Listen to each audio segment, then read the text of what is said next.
3, 2, 1. Hello. How we doing, Jordan? Oh, dude, I'm fucking awesome. I'm super happy to be here. Yeah. You still did not pass me a beer before we started this, so I didn't want to stop the countdown. That's okay. So, yeah. That's okay. That's on me. All right, That's restart. my fault. No, all right, start. Here's your beer, buddy. Hey, thanks. Nice, nasty golden. All right. So, I wanted to ask you this right out of the gate. All right. What have you been up to? Well, thanks for asking. I don't know, just working, and like I said earlier, golfing, and I mean, nothing much, honestly. I kind of live a boring life, drinking alone. Weren't you down in Minneapolis too? I'd like to hear your experience. We're definitely... Yeah, I figured he was going to ask about that, but like more directly, so that's why I was kind of like not saying that. Yeah, I was down in Minneapolis, obviously. You guys know that. I talked to you guys about that. Yeah, we're down there for, it was like a week and a couple days, and, that's an experience. But other than that, that's probably the most exciting thing that's happened in my life since I got home from deployment. So, So are you in the Army or the National Guard? So it's the Army National Guard. So it's like, there's active duty Army. It's not all one, but it's this, I don't want to say same thing either. Mm-hmm. But it's like active duty Army is... That's like, that's your job, like that's your day job. You're down, you're off, like, in some base, doing something, all around the U.S. or, around the world. In the National Guard, we just, like the stuff that happened in Minneapolis, mm-hmm. We're there to get called up for that, if anything were to happen. And we also can get deployed just like the active duty, but we only do the 1 week in a month, 2 weeks out of the summer. Was that crazy for you at all? Like the full deployment of the National Guard? Like I heard that's something that hasn't happened like ever. No, yeah, that's like, I think we had like little pamphlets that they gave us there. It was called the RUF. So normally we have like when we're overseas and we have like actually like terrorists and stuff like that. We have ROE, which is rules of engagement. But so they wanted like be politically correct here. And so we had RUF, which is rules of the use of force. So like, because we don't have an enemy, but mm-hmm. It's basically an RO. It's basically the same thing, but like, yeah, I can't remember what the 5 were like in escalation or whatever. But it's like 1, just like yelling, stop. Okay. And then 5 was like kind of protesters, kind of. Well, I mean, like violent people. Well, just anything. Yeah. Well, yeah. Honestly, like anything down there. Like there was like. The first night we were down there, Saturday night, we were out there and each one of our vehicles stopped at different fire departments, and we went out there and were just escorting them as they went out to fires in case there were rioters or stuff like that. Yeah. And from like 2 miles from where I was, there was like the zoo there, and I got a report that, there was a lion out in the streets. So, like, if there was a lion, there was a lion. Yeah, dude. Yeah, that escaped the fucking zoo. Yeah. I heard some crazy shit. Like, they really wanted to like let all the animals out of the zoo. I don't know. All I know is that wasn't that like some out of state. I saw something about that. That was like some out of state activists like trying to break into like the Como Zoo. It's like causing like all the chaos they can. Yeah, like let's let the animals out of the zoo. It's a riot. They're just like, I mean, like, I don't know. I didn't know too much. Whatever. Yeah. But. I felt like it was mainly like just out of state people fucking, like, oh, let's go fuck up this shit, like, 100%. Yeah, like, there was plenty of, Minnesota. Plenty homegrown. Yes, yeah, exactly, yeah. Especially when I was out there, like, I heard, like, lots of things, like, vehicle descriptions, like, watch out for all these, like, people coming out of state, problematic, like, white supremacists. A lot of the things that we got, we were mainly honestly looking for we had a lot of call-outs for Colorado plates for some reason. Sure. Yeah. And then a lot of cars with no plates. That's what we were mainly looking out for. They're the troublemakers that really want to do, dumb shit. Yeah, so. They had like police blockades at like entrances and exits of like main freeways and highways and stuff like that. Yeah, just like, to look, when me and Max were like trying to come up, like there was a couple of blocks with like police barricades. Like we had to like stop and like talk to them and everything. Like they just want to make sure like you're here, and especially like we did, like you want to get out, but they're stopping everybody, and good for them, because we need to get that under control. It sucks, especially I see like people's point of view. It's like, oh, I'm not doing anything wrong, like why are you stopping me? Like look at this, so like martial law, look at this dictatorship. But it's like no, this is safety. Yeah, no, that like we At the end of the day, it's like cops, military, whoever. I mean, 99% of us, because there are those shitheads out there, and that's why there's this, whole thing. Exactly. 99% of us just want to have, like, just a chill day and go home, have a couple beers, and go to bed. Peaceful. Maybe fuck our wives. I don't know. Like, just a peaceful protest. Yeah, no one wants anything to happen except, those shitheads. But it's like, except the people who are like coming in to cause violence. Well, yeah. But I mean, I was saying more place, from like our perspective, like for why this is all happening. Like fuck the cops, fuck 12 and all that shit. It's like from our perspective, it's we just want to fucking go home. Like that's literally all we were talking about. So everybody. Oh, everyone, yeah. So I wanted to stray away from not necessarily talking like 100% about the protest yet. Yeah. I wanted to talk to you. So you said there was rules of engagement. Yep. It was rules of the use of force, but yeah. Rules of use of force and rules of engagement. So what are the rules of engagement, if you could rules of engagement, that's... On that. I mean, that's all depending on the situation when you're overseas. Are you talking about like overseas or you want to know like... overseas, yeah. Yeah, so overseas it's... When you're deployed and stuff like that. So yeah, when you're in like a combat zone or something, it's kind of dependent on...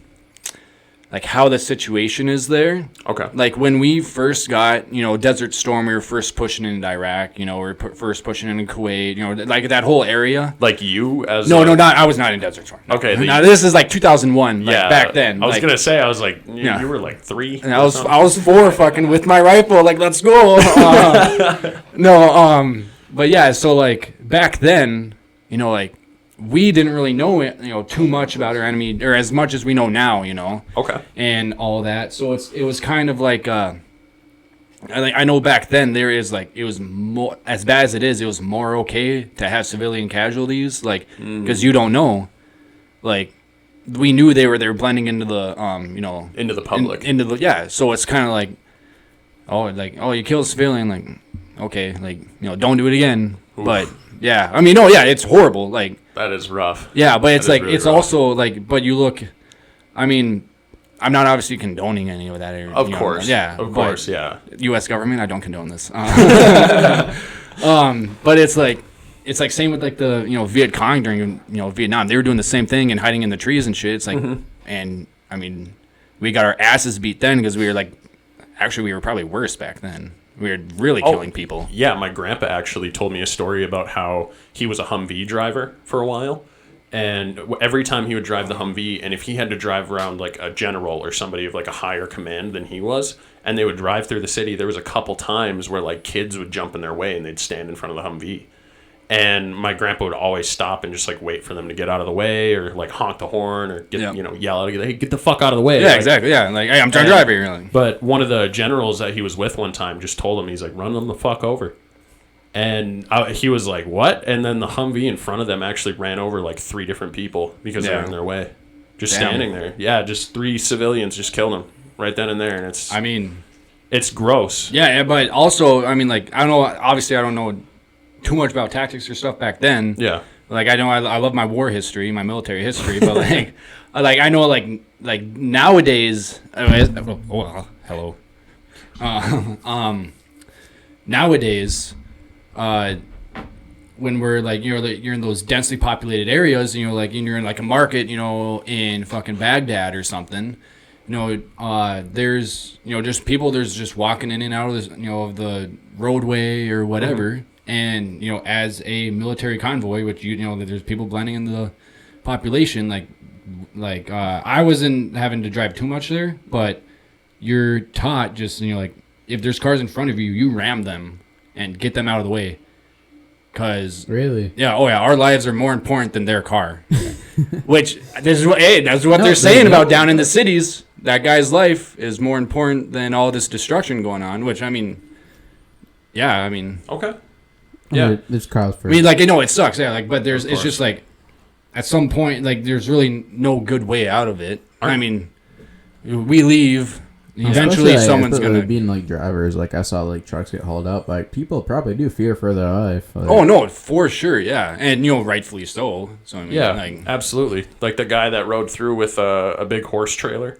And he was riding through in like this giant Chevy Silverado, whatever. Dude, like that. And he rode through like on the crowd. in like the crowd on like the freeway and stuff. And like when they came up to his vehicle, he fucking brandished his gun. He showed him. He's like, "Get the fuck away, or I'll shoot you."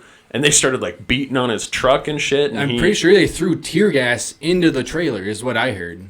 Really? I mean, I didn't really watch too much, but like that's what I heard is that they threw tear gas in there. I don't know if you had any horses in the back or animals. He did have horses. You did? can see them on the video. You can see the horses. Yeah, that's what I heard. Well, you can't see the horses. You can see fucking movement. That's why. Like, I saw the trailer, it, but I didn't watch the whole video because I don't know, I was busy or something. But yeah, I was watching. I saw part of it, like where he was starting to first plow through. But yeah, I mean, fucking threw tear gas in there. Those even if it's horses. honestly, like especially in that enclosed area. Tear gas is so hot, like the canister. Canister gets like. I saw one that the cops. I don't know what city it was in, but like they shot one off like a bridge, and some dude caught it and threw it back like midair, like. What the fuck? Next level, dude. Yeah, like. Thank you for your service, okay? Have to wear like welding gloves or some shit. Yeah, actually. That's what I'm saying, like, it's hot. Like, people actually just like pick it up bare fist and throw it back. Like, you gotta have some burns on your hands. It's like grabbing a fucking curling iron. Yeah, and just holding it. You're just like, oh, fuck yeah. Yeah. Playing a real hot potato. I was gonna add, aren't the Humvees, like, that the military uses kind of shit, though? It kind of depends on what you got. I mean, yes, they're all shit, but there's varying levels of shit. So, like, there's good shit, which is, like, we had a couple of those, and I got to drive one. Oh, it's so nice, but it's still so shit, you know? Like, especially being, like, I'm 6'1", and, like, I don't know how this is true, but, like, the average person in the military is, like, either, like, 5'8" or 5'10" or something. I don't know.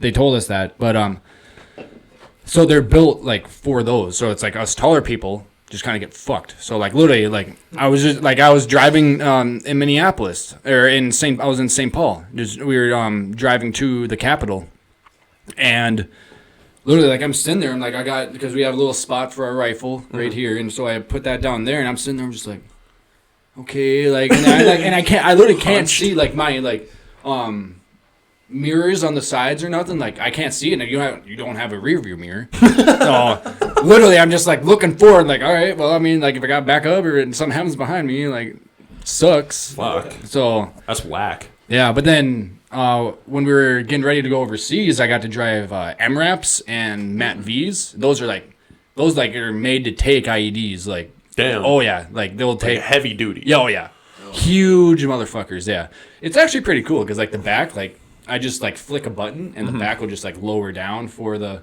troops in the back. Oh yeah, it's super cool. That's super cool. But no, literally, I had like while I was driving, I was like, sitting there like, I'm like, oh. We have to drive for hours. And I get out, I'm like, oh yeah, no, fuck my back. Yeah. You're just scrunched up. That's so crazy. That's like the craziest thing to me too. Is my buddy? He worked at Polaris and he worked in their military division of like I don't know if they made like military UTVs. I don't know what Polaris makes for the military. I actually don't. I don't know. I know that when we were overseas, when we were working for SF guys, just in Kuwait. Yeah. And we had like gators and all that shit, and we go whip shitties in them, and go do that dumb shit. Yeah. Of course, yeah. But he was telling me like basically everything that they make for the military isn't like top of the line shit. No, it's not like the best like Polaris Razor you can buy. None of it. It's like it's like medium level, and like it's not innovated for like 10 years. No, yeah, that's literally how it is. Like that's whack. You would think like military vehicles would be like top of the line grade. There are some out there that but you think that like we're gonna get it? No. Like first of all, we're the National Guard. We get like the hand-me-downs. Okay, like actually like the Minnesota National Guard, we actually have like really nice stuff compared to like other other states. Would you like some? Don't mind if I do. Okay. Yeah. For those who are listening, he fucking tried to deep throat my jewel, but also yeah. I didn't want to get like too off track, but like I heard you talking about like how they told you to engage. Like, how did they tell you to engage with protesters while you're down there? Sorry if that's too off topic, but that is something I wanted to ask you about. Yeah, so how did they tell you to interact? Those are the rules of force? Yeah, RUF, yeah, rules of use of force. So, like, you're saying engage, like, just, like, talk to them, or, like, how we would like, react to a situation. yeah. How would you react to like a violent situation if you saw like a And riot I mean, like more or taking off in less, front of like you? necessarily not before things do get out of hand, but like how did? And you're right. Yes, how I'd like to know that too. But like how do they tell you to respond to like peaceful protests and stuff like that? Peaceful protests, we do nothing. We are there strictly for, like security for whatever building we're protecting, or whatever, and just like a presence, because like if we weren't there, maybe they'd be more inclined, like those more rowdy people. Yeah. More crazy, yes. Yeah, so we're just there, kind of like, just a show of force, basically. Yeah, to make sure like there's so still, it doesn't like, law. escalate. Yeah, like there's still There's still order. There's still like it's not just complete anarchy, and the police can't like control them. Exactly. necessarily. Yeah. So like, that's so needed. Like as people would around. Oh yeah. No. I mean, yeah. There's those. yeah, There's those that's- troublemakers. Yeah. I mean. 100%. Yeah. 100%. So what like I don't know if you remember the steps at all. I don't know if you want to try and look that up. Rules of use That of definitely force. will not be online because Really? Yeah, definitely not will be online. You don't think so? Like they literally had them printed out for a reason. Yeah. Rules of use of force. You can try. Yeah. Go ahead. Yeah. We'll see. What we Yeah. can do. Try her out. Maybe someone posted something Just leave online. the camera on Jordan for now. You don't have to leave it on the screen. Well, yeah. I don't want people seeing my fucking recent searches and shit. There we go. It's Jordan. All right. Shalom. But no. So it was like, I can't remember, but it essentially is like equal. Like whatever you're doing to me, you start pushing me. I am allowed to, not necessarily I will, but I am authorized to push back. You're punching me, I'm authorized to punch back. You're spit on me, I mean, And, okay. that's why I kind of like to cut to the screen because exactly what you said. Like any use of force must be reasonable in intensity, duration, magnitude. Yeah, like Yeah, to we're- counter the threat based on all Yeah, circumstances. like, Yeah. you're there to like keep order, keep the peace. But like Yep. if someone starts getting crazy, like you have 100%. Then we have, that's why, which, full authorization. But it's solely reactionary, right? It's solely counter. yes, correct? yes, no, it's That's not the- like the- it's not like we see too many people there, so we're going to start pushing them back or something. It's like, no, you do you, just don't do anything against me, and, we're going to have a good time, Like, So, and like, is that the same idea? Like, if you were fired upon with some sort of weapon, like that, yep. They shoot at us. So for a couple nights when things were more, like we're more worried about everything going down. That's when we did have our magazines in, and we did not have one in the chamber, but we did have our magazines in. And I've seen a lot of stuff, even like last night I looked at the Army Instagram page or the National Guard, the Minnesota National Guard Instagram page, and I saw actually a picture of a couple of my guys that were literally like on a different checkpoint, but in my area. A picture of them on there, and people were commenting like, "Oh, they didn't have ammo," like blah blah blah blah blah. Like, no, we had fucking ammo. Like, yeah. Like, no, we were there, we were ready. Like, we had nothing that was non-lethal, so we are literally there like for when shit goes down. I was gonna say that people shit love to like make fun of that and like everything. Yo, it's National Guard, but yeah, no, you guys were strapped and ready. Like it's something. Yeah, I mean, like even and you're trained as well. You're militarily trained to use the weapon that you have. Yeah, and then also like there's guys like me who shoot a lot, and go out, try to like get better at my marksmanship and stuff like that. There's plenty. I mean, like not a whole lot. But there's plenty of guys in there that like even like this weekend I met some guys that we're gonna go shoot now. We're gonna go see like have a little competition and see how we're doing. Just to get better and whatever. Fuck yeah. So Yeah. I was also so that's completely reactionary. That's completely like just supposed to counter whatever you do. Like you said, like if someone spits on you, you have the authority to spit back. I'm allowed to, but I mean like we wouldn't like. Of course, yeah. So, but yes, I'm technically according to RUF, yes, I'm allowed to. So. Okay, so. That's different than policing, right?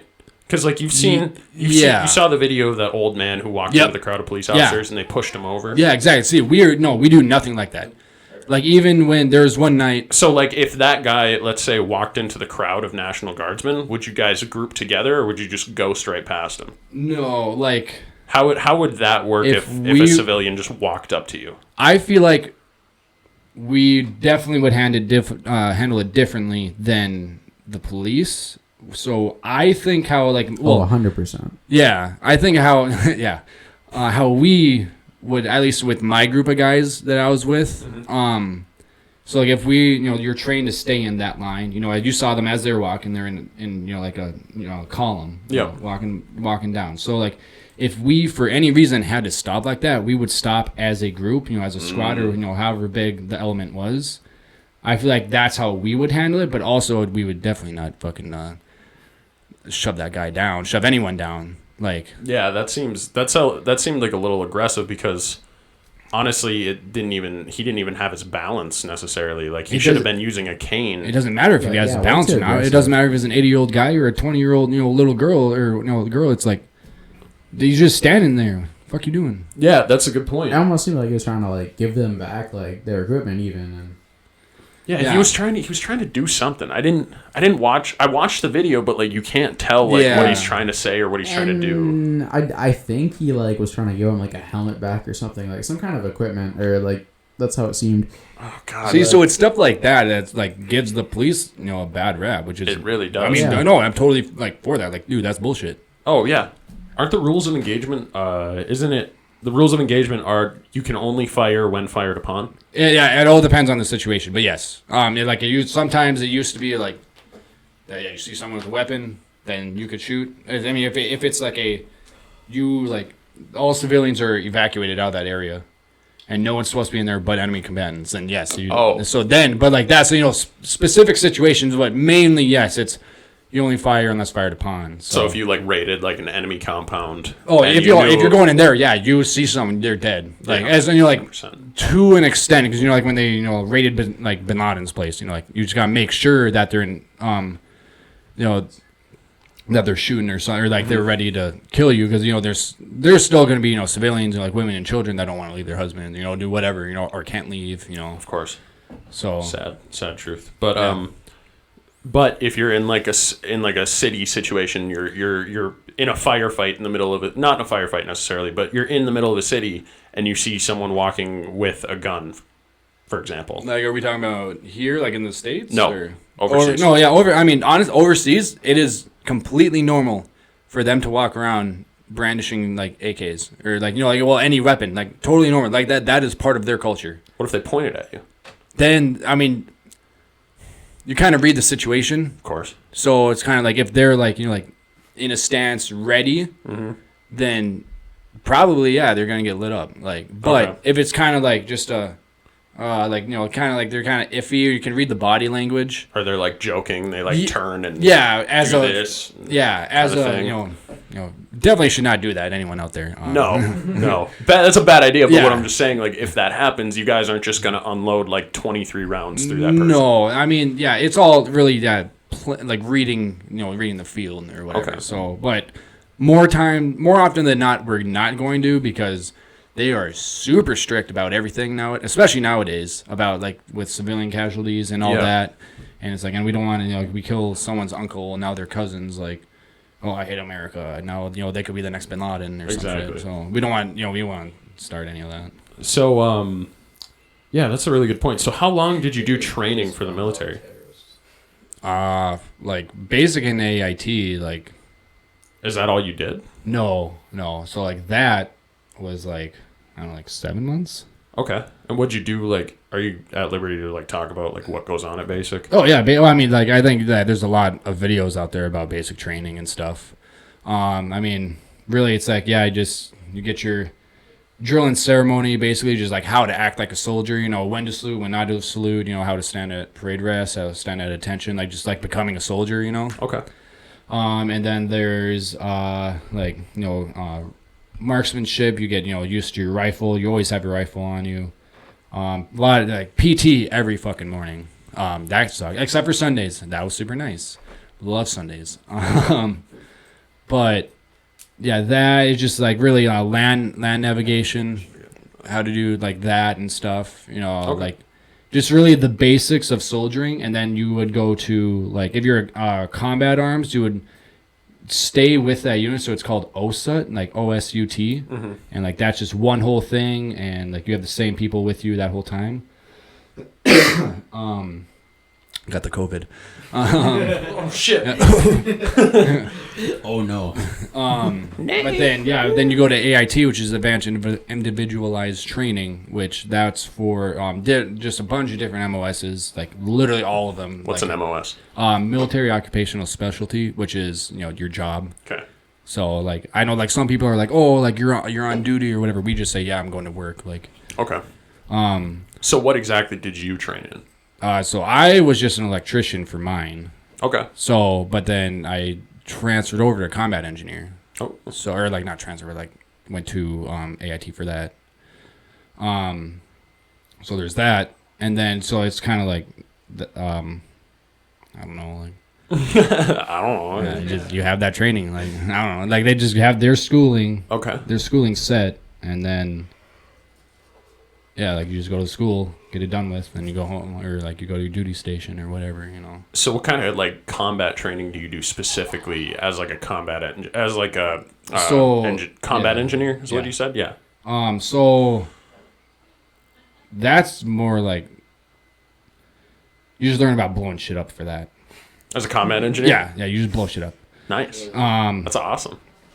But no, so like when we were deployed, or like when we were going to deploy, we went to a this training base somewhere down south, and we trained there, and so like it was like all sand or whatever, like to simulate where we were going. Oh, and all that. That's cool. And we would just do like we'd go on routes like for fucking hours a day, like. Get up super early, go out and do that all day, and then come back and like build, do whatever. A route? Yeah, so like we'd go out on like on patrol. Oh, okay. And like they'd have fake IEDs out or stuff, or like stuff like that, or we'd like be going through a village, and all of a sudden like they have guys with like blanks and just start shooting, and we're supposed to they see how we react and all that. But you're trained to react a certain way. Yeah, correct? so they. Where did you learn that training? Was that at the same place? I mean, yeah, it's all kind of like somewhat common sense. Okay. So a little bit at basic, a little bit at AIT, a little bit while we were there. Like there was, there's a lot of classes. There's a lot of classes in PowerPoint. It's death by PowerPoint. I swear to God. I'm not even joking. No, literally, I've been through more PowerPoints, especially about how not to rape someone, than anything else. How not to rape someone? I'm not even joking, dude. No, that's probably huge in the Army, though. Oh no, yeah, like rape is like. Pretty prevalent, which I do have a story about that if you want to hear about that. I would love to hear about that, but after yes, later. Yeah. But yeah, so like we'd go do all that and just train basically. So like with the guys who were training us were like the one guy, he had I think 8 combat deployments to Iraq, Afghanistan, like you name it, like he's been there. Wow. Yeah, and actually he actually got killed in a training accident like a year ago, so that was kind of crazy. So that's a bummer. Yeah. Rest in peace, that guy. Oh yeah, no, he was not gonna dox him. He's fucking he was insanely cool, and he had a lot of good pointers that saved a lot of people's lives. So yeah, but yeah, he or that whole thing. Yeah, it was just basically PowerPoints and learning how them telling us how to react. It's basically like a crawl, walk, run type of thing. Okay. So the crawl, you have the PowerPoints and stuff. The walk, they you do like a shadow run, which say, okay, so we're going through here. What would Hewitt? What would happen if we took contact here? Or IED blows up this lead vehicle or third vehicle. It's like, what would you do? And as a driver, it's like, all right, so I would do this, blah blah blah blah, and then you go out there and you go through the simulation, and it's just like you can only train so much, That's true. And all that. But yeah, I mean that's what they gave us for training. Not everyone gets as much. Like everyone thinks with the military, oh, you have all this training and all this stuff. It's honestly it's nowhere near as much as people think that it is. No, but also the training they do give us though is very solid training. It's 100%. Textbook years, shit. Years and years of doctrine just implemented. So it's all they don't have to train us as much because it's so effective. So no, that's really cool. So how long was that training? Almost. That training specifically, so you knew how to handle a combat situation for your position. I want to say a month and a half. Okay. A month and a half of sun up, sun down, in the heat. Like That's a lot of training. Like that's a month and a half of PowerPoints and in the heat. it was probably like 2 weeks of PowerPoint. 2 weeks PowerPoint and then But- a month of Yeah, and then and like a month of actually doing it and going through damn. your that's like crazy. each mistake, and like you're never gonna get it perfectly right. Yeah, you know, 100%. Yeah, You're gonna make mistakes along the way. Exactly. Everyone's human, whatever. But You know, whatever. Everyone's human. whatever. Yeah, fuck you 'em. guys. Yeah. Yeah. You're gonna die. Who cares? So, I just wanted to ask that because, like, the training that you get for the military is so much different than the training that you get as a police officer. Like, just a basic police officer, they go through what? It's not even. I think it's 9 weeks. Dude, like, So It's hair not. salon artists like go through more vetting and like work than actual cops. I did do? see that. Like hair, yeah, I saw that too. Like, you want to go to cosmetology, you want to get a degree in that. That's more time than it takes to become a cop. Look that shit up. I don't believe that. No, I did see that. No, I don't I'll put it on know. Hewitt, but I will. I'm not saying it's true or nothing, but yes, I mean, like I saw that on Facebook. But What? believe everything that goes on Facebook, please. Believe everything. Everything. Every single Everything. Let me hold on. Trust I gotta Facebook. hold on. Someone look at my Suck. Facebook. I'm gonna post something. It's true. It's 100% true. Yeah. Yeah, I just know that like police officers, they go through a lot of the training of like how to be a police officer, like what to do, what you're Yeah. given, the equipment that you're given, all that stuff. But they don't go through like any sort of like Well, 'cause- de-escalation training. They don't go through any sort of. The only real training that they do for some sort of combat is like target practice with a pistol. I mean, yeah. So I don't like. I don't know firsthand like their training. I'm just talking about basic cops. Yeah, no, yeah. But I do know like people I did see that post that Gabe was talking about. Saying like how much, yeah, so 13 to 19 weeks on average. I'll pull the screen up, yeah. So Yep, there we go. We'll see, but yeah. So yeah, 13 to 19 weeks on average, but can last up to 6 months. No, I don't really. I think for the Minnesota State Patrol, I think that's 10 weeks. I think But- so too. Yeah. But also, I mean, you can just like. Are you talking apply- about state troopers? for the state troopers. You can just walk on and like they train you there, but a lot of those people have 2 or 4 year degrees where they were learning the laws, they were Yep. doing all Okay. that. Oh, yeah. So I mean, yes, maybe it's not like de-escalation stuff or like what to do if shit goes down. Yeah. But they are getting more. I'm trying to back them up a little bit because Yeah. like. Oh, they are. You have to be educated in the No, law oh, yeah, I mean, yeah. to be a police officer. Exactly. I know one of my good friends. He like was having trouble with it's like Minnesota statutes and laws or like some class because like they have to just remember like so much. Yeah, they have to remember all the statutes and Yeah. shit like that. Yeah. Which I mean, I don't want. I couldn't and I don't really want to. So Could. No, that makes sense. It just seems like people have like a skewed idea of what like police officers have to go through for training. I do, and no. I just want to compare it to like military training. And like it's not so black and white, like you say. Yeah. Yeah, People like have this set idea, but That's- it's not as black and white as a lot. That's of people exact. think. I think that's a huge part. Is that you see that okay, so I don't support police or something. Okay. Okay, so I see that post that we saw saying like, oh, hairstylists have more days training, blah blah blah. Yeah. Also, yeah. fuck great clips. Great clip. You guys need more training. They do. Oh yeah, cosmetology degrees. What?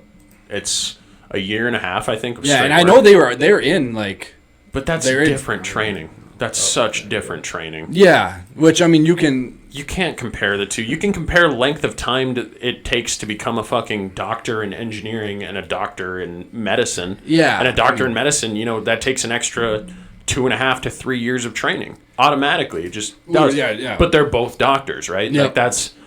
I hate That's what I comparisons mean. like that. I know that's why Doesn't help at you all. can't do that. But yeah, so say I have that, thought that okay, I hate cops. You see that stuff that on Facebook, and you're like, most people. I'm not saying all, but most people. I feel like I'm guilty of it too with my own views. Like I see A lot that. of Like it's inflammatory. Yeah. yeah, it's like oh, you know what? Fuck that. That sounds right. Like Yeah. like I just think most people need to, or like everyone should be educated. People see both sides. Yeah, you 'Cause, got- like, A lot of people don't do that. yeah. No, that's what they have their views, but like if we could see both sides, I'd be like, I feel like it'd be a lot better. And I'm not saying there's like so much wrong with even like politics. There's so much wrong with the right. There's so much wrong with the left. Yeah. Like it's like 100%. it's Yes, sir. like I think people have their like I don't support cops, so like if you support them, fuck you. I don't like you. Whatever. Like I'm I'm People- conservative. yeah. Like, you're a liberal. Fuck you for your fucking views. It's People like that, people who absolutely like despise cops in every single aspect. They're like, all cops should die. Like, they're just as toxic as the people who say, like, all lives matter to the protests of Black exactly. Lives Matter. Yeah. Just ACAB, as all tough. cops are bastards, like that Yeah. type shit. Yeah. That, like, the thing about it is, like, not all cops are bastards. No, I know- in every profession there are It is those every profession. fucking idiots, and it just so happens that they're in a position of power and they Yes. have weapons, and it's just like And like, you hate to see it, but yeah. No, like, yeah. the bad definitely outshines the good, and I feel like a lot of people also are overlooking like the or like the good side of things. But when really like are.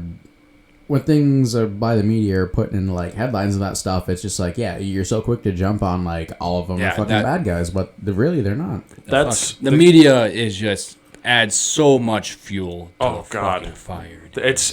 like people talk about how like police officers should be held accountable for like mistakes that they make, and So and I should the- and I agree police officers should be held No, accountable. I'm totally But- down for a complete reform. No, so should the media. Yep. The media should be held accountable for every single fact that they skew. The They media should is talk. like the biggest. Sorry, I didn't mean to cut you off. You're but, good. like, yeah, dude, the media is like the biggest like conglomerate, like sensationalism, reactionary, like. It's It's ridiculous. bad. It's you know toxic. why? It's You know why toxic. it is, right? It's because the media itself it has to make money. Yeah. Oh, And yeah. the No, yeah. only way- It's like a reality TV show, but like America or like the world. Like like not as bad as it is. Like And that's a really good point. But like they have to make money, and so like the only way they can do it now is through like clickbaity articles. Is through beer me, oh beer you. beer me. It's through like clickbaity articles and like picking a side is like one of the biggest ways they can actually like make money and gain funding. Literally, yeah. Like, It's like Fox and CNN. Like CNN obviously left. Yeah. Fox obviously right. It's just like so they're both know, equally as toxic. they're with how both much they, equally. Yeah. Fuck you guys. All right. Honestly. with how much they skew their data, they skew their headlines. They write things in a certain way to please the crowd of people that follow them. Exactly. Yeah. Well, so then people like get that mindset or whatever, like or like not even mindset, but they have that in their head, like, oh, excuse me, I saw this on Fox, so Yes. it's like, so fuck you, like it's true. It was like, Yeah. oh, I saw this on CNN, so fuck you, like. Yeah, like my grandma literally. We're all told fucking each other now, so like I'm not happy. Like my grandma literally told me and I've told this multiple times on the podcast, so I should probably stop fucking talking about it. But she told me straight up, she's like, Fox News is bad. Everything Fox News says is wrong and it's a Yeah. lie. Everything CNN says is correct. And I was like, that's fucking crazy. That is bananas to me. Like, it's pitted for sides too. Like you even have like a fucking like you said left leaning, right leaning. Like you have fucking stations to like push out propaganda and Yeah. Even if like we were to start, me and you, like us three, yeah. were to start our own news, company, whatever. There is always going to be some sort of bias, whether we know it or not. I read about like so I don't want to like quote studies or nothing. Yeah, 100%. But there's always gonna be some bias because we all have our own thoughts. We all, we all see it our way because of the way we grew up or what happened to us. Yeah, definitely. So I mean, it's a prime example to look at like every single documentary. Every single documentary you watch, whether it can be from all the way to One Planet to the Jeffrey Epstein Filthy Rich documentary. Like there's a bias in both of them. There really is. Oh no! And it's- I think Jeffrey the documentary on Netflix. I started watching that and So fucked up. it's crazy. Like I don't think this is. The right I didn't time to see talk it. about no, but- probably not. But yes, the magnitude of things that can be pushed on you, like it's crazy. It blew my mind. We won't get too into like that, but Yeah. I would like to say one thing about it, though. He did not kill himself. No, he definitely 100% did not. No. did not kill himself. Hillary Clinton, I'm looking at you. Have you seen? I'm about to be suicided. Have you seen the very end of the documentary or no? No, I'm only like a couple episodes in. I haven't finished the thing yet, but does it get worse? No, Does it get? Oh, it gets way worse. Oh my it gets so God. much worse. Like, so Is it episodes or like? Is it's it just four. one? It's 4 episodes in they're a like limited series. They're like Okay. it's a documentary. I think they actually have like fucking a little more than 4, but yeah, they're like an hour-long episode. Like No, they're each, just but- 4. They have. Oh, really? They have like behind the scenes on a Okay. couple of them. I was gonna watch it today, but then I decided to watch Air Force One. So. No, I would Actually, definitely like a good documentary though. Like, highly recommend that documentary. It's kind of grotesque. it's disgusting. Ooh, I don't like like the more grotesque things you stuff. learn, but like It's be not- educated. No, Well, you do see some kind of fucked up things. Like you see some like there's a scene in there where Jeffrey Epstein has like pictures in his house, and they're all of like When those cops really- are like walking through his place, and it's just like, Dude, oh, I gets literally like. it gets No, worse. no. It gets so much worse. I would love to kill everyone who like has like child porn or anything. Yeah. And, like castrate them Oh, 100%. and put them on his island and like put them with the rapists and then pedophile. tied them up and let the rapists rape them. No, you know what we should do? We should take all the rapists and all the pedophiles and everybody. We should put them all on one island, all of them, and then they all have to do a battle royale. And whoever's the last standing, they get to go to jail. That's like, I was gonna say just kill them. Just tell them like, oh yeah, if you win, you know, like no, they get to live, but they spend the rest of their life in Congratulations. jail. Congratulations, your prize is jail. yeah.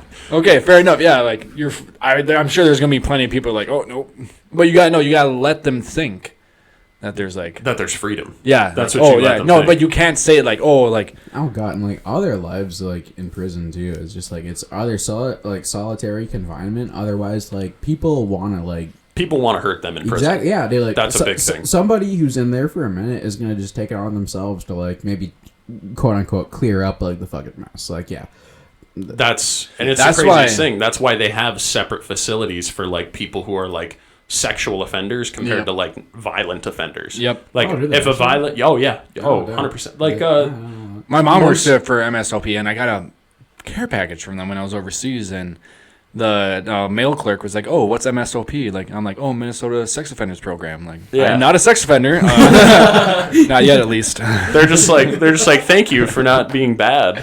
Thanks, Jordan, for not diddling another little boy. Yeah. Wait, you say another? He was Do not consenting, and I was me. It was horny. Frank Reynolds' little duties. Do not diddle duties. Yeah, so they have different correctional facilities for those people Yep. because like violent offenders will fucking kill a sexual offender. Oh, 100%. They have no remorse for him. There was Oh no, yeah. Which, We've I seen mean- that, especially with like with Dahmer too. Like someone just wanted to take it upon themselves. Like let's clear it out. yeah, That's what it was. Yeah, it's honestly just fair. like I support those people. I don't think they should have an extended sentence or anything. I No, think oh no. and I think our prison system too, like Kinda just work- like fostering like everything, like to house these people. I don't know. it's expensive. And like I don't necessarily Yeah. want to say like maybe like we should just greenlight the death penalty too, but like I don't think our prison system right now is good. no, it's not. No, I mean, okay, so yeah, you can bash on like a lot of America, to be honest. Like, Oh, 100%. Yeah, but- there's so many things wrong with America itself, but like one of the biggest things to realize is like America sucks. It does. But everybody it else doesn't suck as much as Oh, other countries. Yeah, I was going to say like it's a Land of the Tosh free, home of the sucking. Yeah. it's a Tosh point O joke is like when you become an adult you realize that America sucks, but like everywhere else in the world is like way worse. No, yeah. Way Oh, fucking yeah. worse. There's Wouldn't not. want to live anywhere else. I don't think No. there's like one good spot. Like, there's obviously better spots than others, but it's Yeah. like you are not gonna find like, or like most people are not gonna find like, oh, this is exactly what I want. You know, blah blah blah blah Yeah. blah. Because I'm like, okay, so what I want is I want no taxes. I'm not gonna find anywhere with no taxes. You know? That's true. You're going to find it everywhere with higher taxes. exactly. Which That's like one of the craziest things. The only way it would work is if you got to like pick your ethnicity too. Like if I was a white guy, like the only other place I'd probably want to go is like Germany, and even there, Dude, that's it's like yeah. it's a little bit much for or me. Poland, because they got some real nice women there. Hello. Ooh, dude, like, shout out European women, Yeah. 100%. Not the French. Fuck the French. Your trip in I almost switched the camera, but your trip in Europe might have been a lot different than the guy I was to go there. Oh, well, And, not well, necessarily. yeah. not necessarily like Denmark. But Okay. like your trip, like if you were to go to Italy or something like that, I feel like you would be approached differently Yeah. by most people. Like if you were, because there were racist people, like Well, racist. that's what I'm saying. Nothing against Europe. I'm like, we probably have like very similar experiences, but I think if I were to go there, like it'd be a little different. In Italy, there was a sign that I translated because it was in red. It was like right on the front door, and I translated it, and it literally said "No Mexicans and no dogs." I translated it. It was in Like- French. Why are you doing dogs like that, bro? Like, It was a pizza place. Yeah. You can't let dogs in there, but Yeah. still, like That's literally out of that Quentin Tarantino, the Hateful Eight. Is like It was we, insane. we took That's- down the sign that said no Mexicans and no dogs. We Yeah. started allowing dogs. It's like, yeah, oh my god. that's what blew me away. I like read it. I was like, oh my, or it said no, like brown Americans or something like that. Yeah. It didn't say like Mexicans. It said like Central or South Americans. something some like dumb that. shit. Yeah, Yeah, there's no place But for the- hate like that. But like that was legal for them to do. Like which is, I mean, fucked up. yeah, it's insane. So like if Gabe were to travel overseas, since he's Guatemalan and Yeah. potentially African American, we don't know. Right. Well, yeah, no, Where it did doesn't. you not? People We still got to do don't the get- DNA test. Yeah. But Yeah. all people 23andMe. see, all people see is that he's just not white. You know, Exactly, and that's like the most fucked up thing. But I feel like anywhere else that we went, I think Italy would probably be the only place that you'd I have. know, an like issue. I'm saying, like I'm sure most of Europe is like very like accepting. Like Yeah. I'm not Oh, trying to say like anything about that, but It's- yeah, I just think like certain interactions might have went a different way if it was me. And I feel like Europe is kind of, in a sense like America, because like you can go to certain places in America and it's just like there's no racism, or not no racism, but there's obviously like considerably amount less or a lot less. for sure. But then what do you mean by that? like There's almost no racism. Like no, like you mean okay, in, so like I a did business or no, yeah, so like like if you go like not to Things down south are different. yeah, exactly. So I'm not saying like any certain state, but like how like the South is, like you have that thought of like you think South, you think racist rednecks, kind of like okay. not as much nowadays, but it's like that's what it used to be. I mean, I don't think like people from Kansas are necessarily like Fuck you, my racist rednecks. Yeah, my but- family's no, from yeah, Kansas. and, I hope like, not. You can't necessarily just say like everyone from the south is racist or nothing, but like, and I even went down to Georgia too. Like you just see it; they're proud of their heritage, and there's nothing wrong with that. But like, it's to a point. Like they idealize like. From what I've seen, like there's a lot of ideology that goes into like the heritage of the South. Like Okay. That's yeah. It's not, still not trying to say, I mean, not, yeah, trying I'm to not- say, not trying to say too much, but yeah. No, a yeah, little that- unnerving. A little like it's a little uncomfortable. In my yeah, opinion. but then there's other places, like, I mean, I really don't know. I don't want to say certain places because I don't know. But like, I feel For like sure. there are other places where it's just like, you wouldn't have to worry as much Mm-hmm. about like someone crossing the street because they don't want to walk by you. They don't want to be the same area as you, or whatever, like some Yeah. dumb shit. No, I can see that. I feel like there's definitely some places that are on both Oh, sides. yeah, no, for Fuck, sure. did we get on this topic? No, literally, I think Crazy we went branch, but from hell I think we went from like talking about Minneapolis to this. So Basically, it is systematic racism across the states. But yeah, Essentially, yeah. so to cover, But Hey, good I topic. also you guys are good shit. I also wanted to talk to you about like kind of the mentality that the National Guard had in the Minneapolis. And you covered this a little bit. It was more or less like I just want to get the fuck out of here. yeah, well, no, yeah, definitely, like we like. So I won't say who or whatever, but like course. a lot. So I rode down with one of my buddies, and then we gave someone a ride home, and we were literally talking about this on the way home, about how like, dude, no, like we support the protesters and like and all that. It's just like no, like it's bullshit what happened. They made, Oh, like, yeah, the straight biggest up. deal. Like they brought in like the state patrol or whatever, and like I see in so many like live streams, like Facebook, whatever, Instagram. But like, dude, everybody like rides with the National Guard. Like you guys are not anyone's problem. Like, Yeah, no, we weren't there. We were And- literally just there for security. Like, and like yeah, and that's what I'm saying. Like you guys showed like way more civility. Like no, yeah, Way we more. literally Yeah, like we like, and yeah, we total different vibe. yeah we would talk about it like while we were literally like at a checkpoint or like out on patrol or something, and we're just like like no, like it's it sucks that we're here. I'm glad that I was there, to help, Oh, yeah, for sure. and all that. I like me personally. Thank you guys for like providing that kind of sense of security because it was lawless for a long time. Yeah, it was. Definitely when I was riding through Minneapolis and St. Paul the first couple of nights, and seeing like all the destruction and South Minneapolis was crazy. yeah, and seeing all that. I didn't go like where he, where that happened. I didn't go, around there. Rest in peace, George Floyd. Yep, R.I.P. Say But his name. Yep. Rest in peace, George Floyd. Say his name.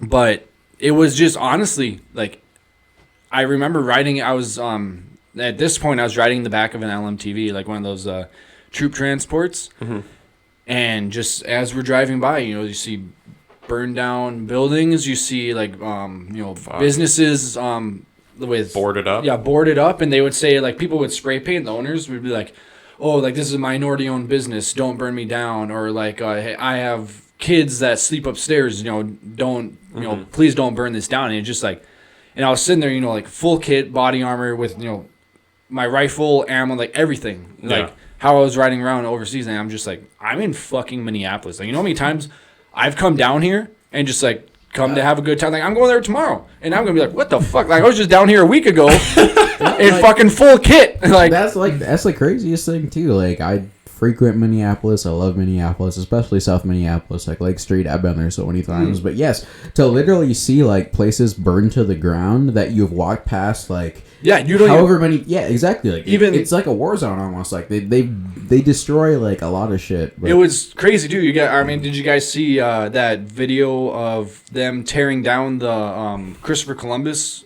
Yeah, down at the Capitol. Yeah. Yes, like sir. there was one night I was like, if you look at the fence, like I was right there. Like that was my post. Like I'm just Damn. like, and I remember like I would every time because we'd go down to the armory that was right there.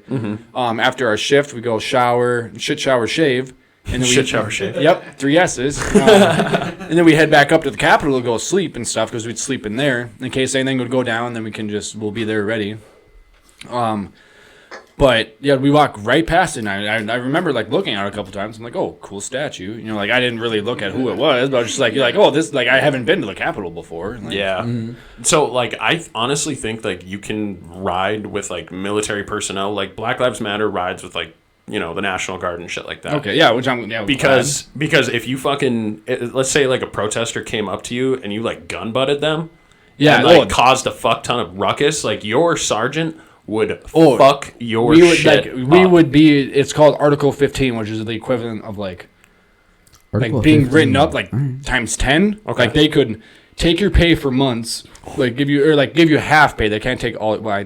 To like extent, they can't take all your pay, but they'll give you half pay for months. Yeah. They'll take your rank. They'll do whatever like they feel fit. If you got someone that's pissed off on a certain day, then they could just demote you right back down to like E1, like the lowest rank, and take your pay for no reason, or do they?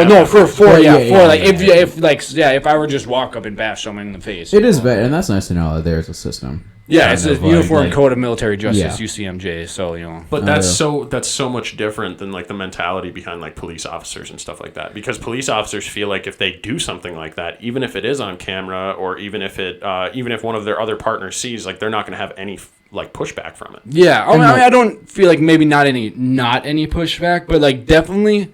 I feel like there's more of there's more letting it go. Yeah, and it's the same thing with the media. Like you feel like these people are just like given a free pass, but yeah, like just like Jordan was saying, like there's checks and balances. Like, and I think that's probably one of the biggest gaps is like you can do stuff, but like you're gonna get put through it. Yeah, I'm glad there's stuff like that in place. Yeah, and it's been like that not just for this, but it's been there years. For like decades, hundreds. I don't know when it first was implemented, but I know it's been here since like at least World War II, World War I, like getting in trouble for like doing dumb shit. But you need those checks and balances. It's like specifically for somebody in a position of power. Like, exactly. You're a military personnel. You have a lot of power. You have a gun. You have training, you have armor, you literally have an offense and a defense at your disposal, and you have the know-how to use all of it. And you could fuck up like a crowd of people by yourself. Literally, yeah. You could kill multiple people with what you have before they're able to take you down. Yeah, you could literally, like, someone, obviously I didn't think about this, and I hope no one else thought about this, but literally you could just lock and load it and start blasting at that, because, like, I don't know if you saw my post on Facebook, but, like, there's, I think I can't remember if I did or not. I don't know. Or Instagram? Was it Facebook? It or was, Instagram? I don't know if I posted the picture on Instagram, but, there's, okay, add me. What the fuck? Add me. But, yeah, there's one picture where it was like the protesters, and it's literally like the whole Capitol, like the Capitol grounds, just full of protesters. And I actually had a couple friends down there that. I was like St. Paul, the Capitol. Yeah. Yeah, I was there. Dude, you should have texted. I was there. Yeah. Which I mean, like, it sucks where I was down there, but it was a cool. I want to say cool, but it was No, it's something nice. It's part of history, dude. Yeah, no, Historical. it was nice to know, like, see I'm saying the Capitol, like, itself being inside. Like, not like it was cool, like, the situation while I was in there or anything, but it was like seeing the artwork. I went up on top of the building, and it's just like it's beautiful. Like, yeah. I looked at the outside too. Like, I didn't even get to see inside, but like Oh. even the outside is fucking beautiful. Fun fact too, those gold plated, like, horses and stuff up there. Yeah. They do have balls. So, they have gold plated balls on them. So You hear that, everybody? The St. Paul, Minnesota Capitol building. Those gold horses. The gold they have horses balls. have balls. confirmed. Okay, Confirmed. Also, I was able to jack off in the Capitol. Top 3 biggest loads. I just want to put that out there. Top 3 no, biggest, I don't give dude. you Yeah, so dude. much No, for that, honest, dude. Like, I was impressed. I think it was like because like the aurora Jerked I off had in the around fucking me. Capitol. Dude, I was ready to have sex. Okay, like, I wanted to. Did you fuck someone in the Capitol? I fucking wished I had a chance, but I was like, no, this is probably like unpatriotic or something. Like, Unpatriotic. That's the most patriotic. I don't know. Dude, Benjamin Franklin, one of our founding fathers, would have fucked a dirty whore in the Capitol building in Minnesota if he had the opportunity. Pretty sure he did that in Dirty France boy. though. So Probably. yeah, no, he definitely had a lot of girlfriends in France. I know that. Oh, Ben Franklin loved France. Yeah. That's why he wanted the electricity. Badass. Yeah. That's fucking bad. You busted But- a load in the Capitol building. Yeah, dude, it kind of got on the floor too. So I'm sorry. Sorry, cleaning guy. Yeah, no, I wiped it up, but it's like you could probably take a black light and like They're like, what these soldiers do to our building? literally, no, you could probably black light the whole Capitol. It's just fucking oh my god. Take a black light and let's see how much They're that still really alive. They're still moving. It's flowing like a river. What do they feed these people? MREs. Yeah. Oh, yeah. I got a whole box of MREs too. Gross. Yeah. No. Literally, like I think they would issue us one. Like, we would barely fucking eat because like the first couple of days they did not have any food figured out. So like they would. While like, you were down in Minneapolis? Yeah. Well, we were down in Minneapolis. Yep. So we would like hopefully have breakfast. If not, we had a shit ton of snacks at least. We had that's snacks. So like, yeah, we had like thank you to everyone who donated and all that. Like, honestly, I would not have been able to get through my shift without the amount of bangs and monsters and Red Bulls and everything that just Shout out Bang Energy. yeah. Shout out Bang Energy and Monster. Okay, but yeah, no, I love Monster. But no, like literally, we would have like I walked up to my checkpoint one night, and I was like, oh, I only have one Monster. Like, fuck. I said that to one of the guys we were relieving. He's like, oh, dude, no, we had 4 cases of Bang Energy in the back of a Humvee. What? How? Did someone just give it to you guys? They get Bang. I don't know how or like what or whatever, but we had an insane amount of Bang Energy. Literally, like just like this tall, like just rows, like this whole wall, just like this high of Bang. Jesus You just Christ. go Shout out downstairs. Bang I literally Energy, grabbed like National Guard. a whole thing, and just like for my squad, and we go up there and. Everyone grabbed some. Like I had like my magazine in one pouch, and I had 2 bangs in the other. So, I mean, and then I had like a grenade pouch that I put my tin of chew in. Fuck so, yeah. Oh yeah, dude. Or smokes or whatever, because like Yeah. I was not prepared for that. No. For our first sergeant made a nicotine run, thank God. But So was that donated by Bang or was that donated by like civilians? that amount of Bang, I'm gonna have to assume it was donated by them. By the company. But but also we had like pallets of Monster come in like when we were at our first base that we were at before we went to the Capitol. We had like 2 pallets of Monster. I had my big ass rucksack. I grabbed like 3-4 packs of those and a bunch of snacks and all that shit. And That's good. So, how long were you down there? Just a week, right? it was Just a week? we went there.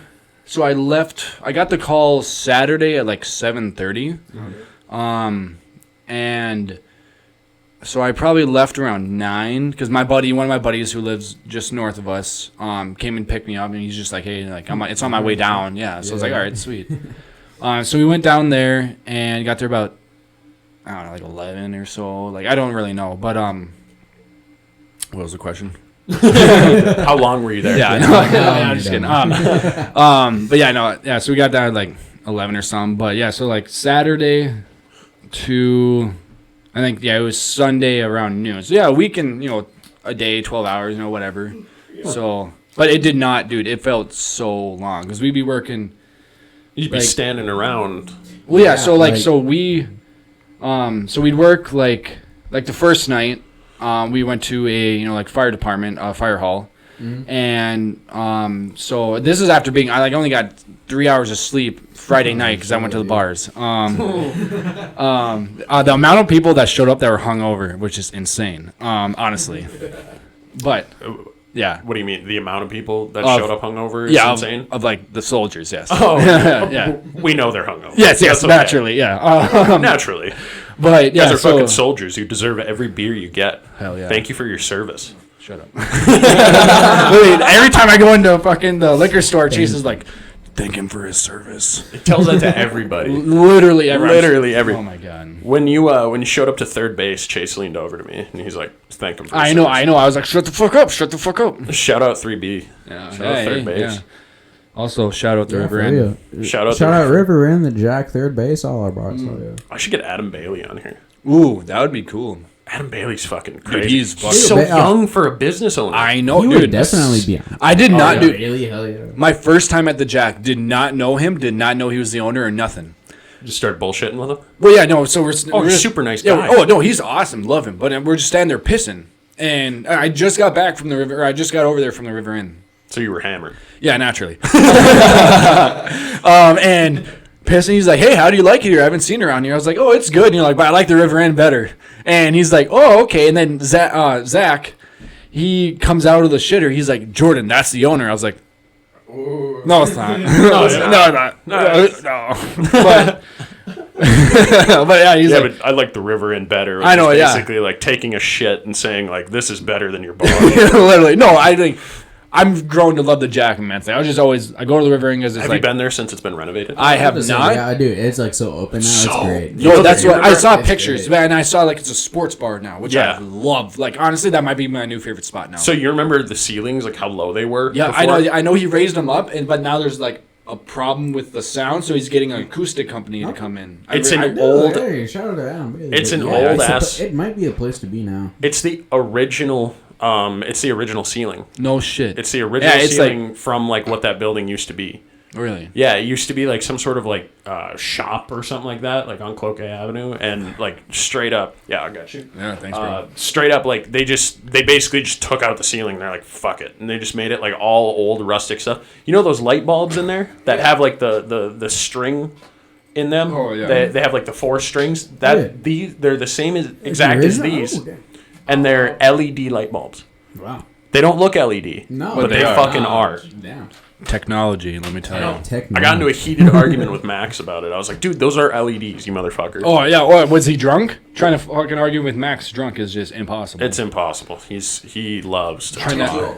to have Yeah. a conversation at all. When I came to 3B that one night, and literally he just kept on coming up to me. He's like, "Hey, thank you for being down there, man." And I was like, but no, he just repeated them. Like, no, like Max, love you. It was just hilarious. Like, I'm not making fun of you or anything. But he's like, and you wanted to kiss me on the lips so bad. He's like, no, You're like, talking to Max right now. I That's know, what you're Max, like. doing. He's looking into the camera. He's talking to Max. He's Like, hit me up sometime, Man, all right? kissing people on the lips. I know. He's like, give me a kiss. I was like, No. okay, like on the Okay. cheek, kind of gay, but it's fine, dude. It's fine. It's I was like, 2020. It's yeah, all right. dude, exactly. Fuck off. And then he's like, no, like aggressive, like lips. I was like, I'm not drunk right now. So you said so on the whole, it sounds like the National Guard really supports the protests and what they're about. I don't want to say the whole, but I know a lot of us that are the guys that I were with we support this completely. Okay. So like at least me, I am not saying whatever like Okay. U.S. government. I'm not endorsed by you or whatever. Like whatever I have to say, so I don't get in trouble. Whatever I have to say, so I don't get in trouble. Yeah. That makes sense. You might have to like climb over the chair or something, dude. Like it's kind of whack. Like, Oh my god, shaking my camera. yeah. Sorry, that's- man. You're good. It's all right. It's no problem. I mean, I understand completely. But yeah, it's I mean, that's good to hear. Dude, honestly, I would have been down there with them if I, wasn't on the opposite side. Like as bad as that is. as bad as that is. No, yeah, I mean, It wasn't even like you were on the opposite side though. You were just there. yeah, we You were were there. like you were like a bouncer essentially. Kinda, yeah. I Like mean, a we were literally there as bouncer. just so like as long as they didn't get too rowdy. Mm-hmm. So and it really didn't too much. We had a couple incidents that I don't know if I'm allowed to talk about or whatever. Not that it's like super secret or anything, but like I'm sure they don't want me saying like all like the not bad things per se. Yeah, I was actually gonna ask you a question about like, did you see anything that was like really? Did you see like any protesters start throwing shit? Oh yeah, no, cops? I got spit on. I got shit thrown at me. I mean, I didn't get mad about it. No one that was with me got too mad about it. Like it's annoying and it sucks, but it's like Motherfucker took my jewel. Hey, did he? Oh my god! Bastard. All right, we'll be back in a second.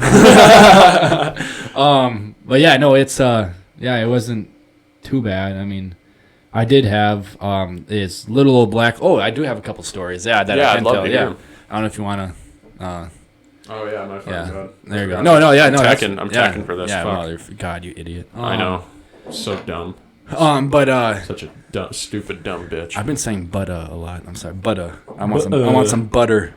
But So the first night, actually, when we were at the fire hall, so we took some shifts. We were just chilling out in the LMTV, like sitting out there because it was really cold out, and it was like 3 a.m. oh yeah, it was Yeah. fucking chilly. Down Yeah, there. and I didn't grab any of my cold gear. So because I was like, oh, it's summertime basically. Like, fuck 'em. Not basically, it is summertime. Yeah, like. Yeah.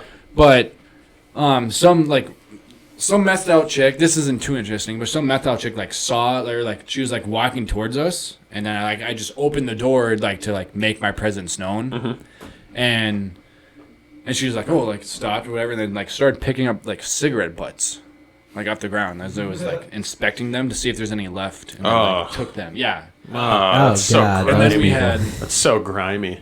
There's a lot more crackheads down there than there are up here. I have like not seen one up here, and I saw too many down there. But then we had one. I saw one guy twice, which is it's honestly pretty cool. That's bananas considering how many fucking people were there. Exactly. No, and it was like across the city too. But we so that same night, some other. I don't know what he was on or whatever, or like it was just something wrong with him. He like had a limp. He like walked up. He like tried walking to the fire station, and then I like stopped him and all that. Yeah. I was like, "Hey, like, what are you doing, man?" He's like, why is the army here? I was like, to provide security. I thought it was just like him like doing whatever, asking. He's like, is something going on? Is there martial law? I was like, we're here because of the protests. He's like, protests? For what? And I was like, because they killed, a cop killed George Floyd. He's like, oh, yeah, that black guy. I was like, yep, yeah, like that's him, like that's why we're here because, like he was killed, he was murdered. Yeah. And he's like, oh, yeah, that's great. I heard about that. I was like, then why do you fucking ask me? Like, what's going on? Like, what's going God on? damn.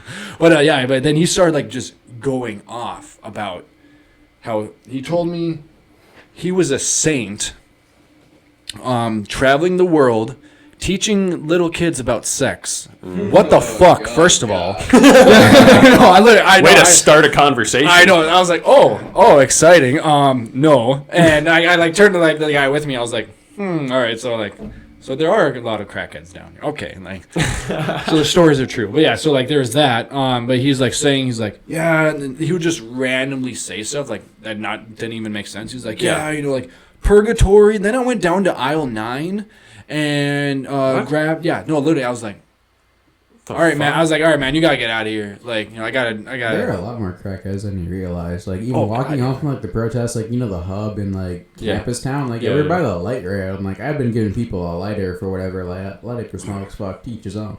But, yeah, like, this one chick came up to me, like, from the light rail, and she's like, can I have a light? And, like, yeah, it was just, like, some sketchy shit. Like, that really is. Yeah.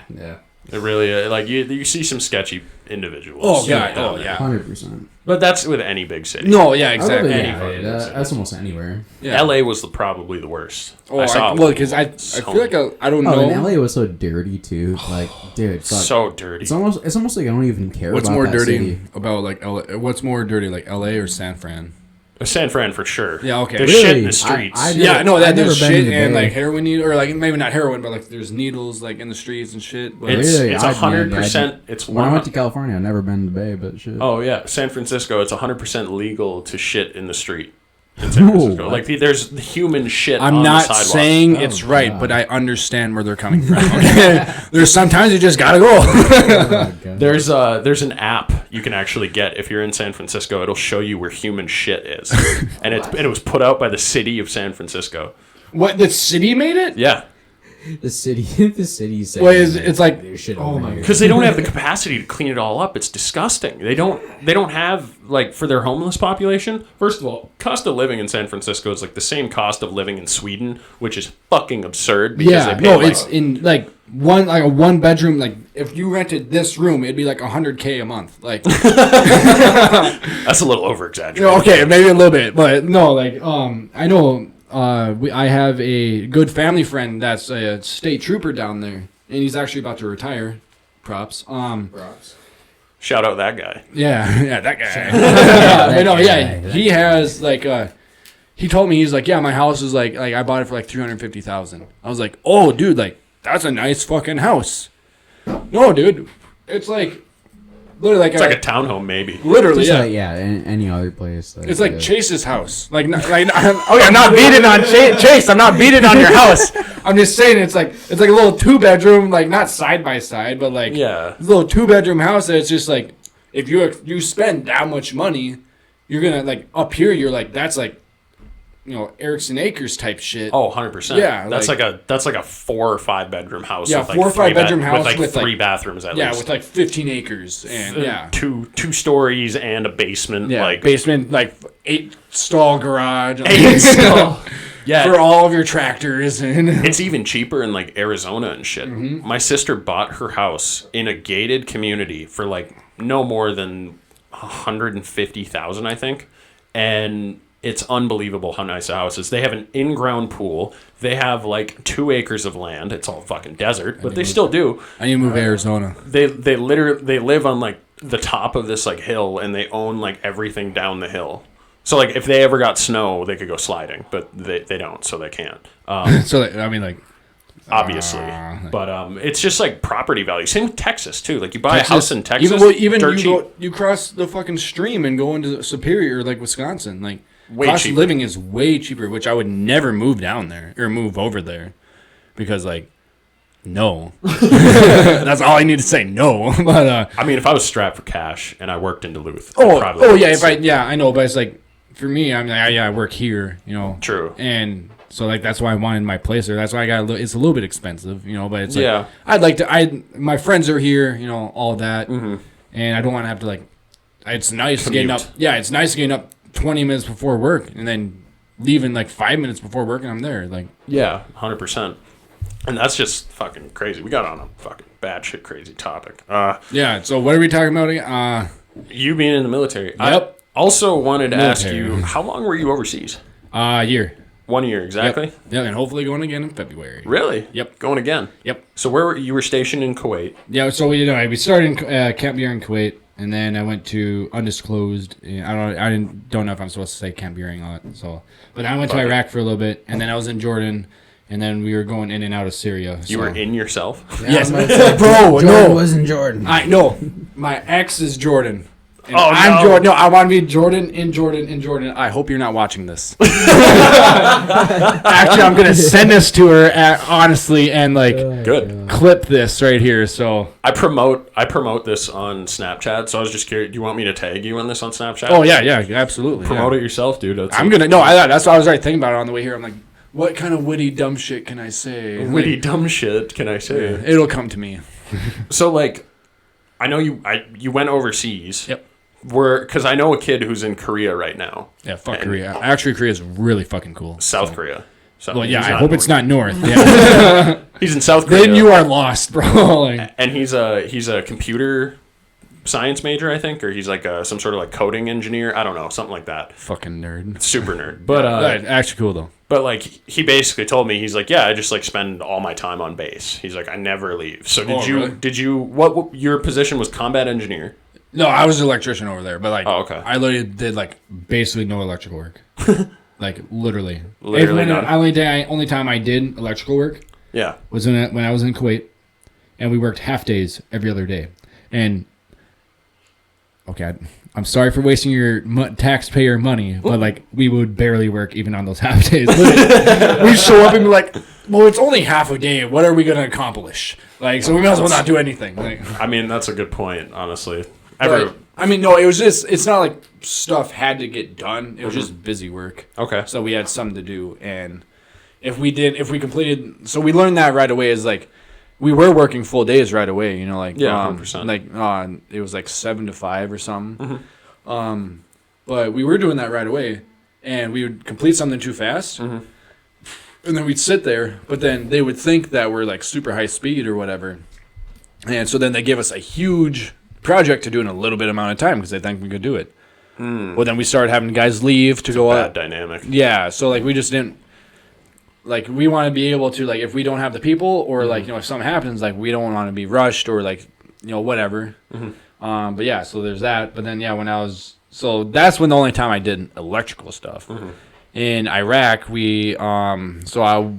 we were doing is we were moving sand for, and that doesn't sound super cool. It was kind of cool, honestly, though. We were moving sand, like the Iraqis do not give two shits about anything. I swear to God. Like anything? Anything. Like Besides their women? wives. Okay, I was Besides gonna say their like wives.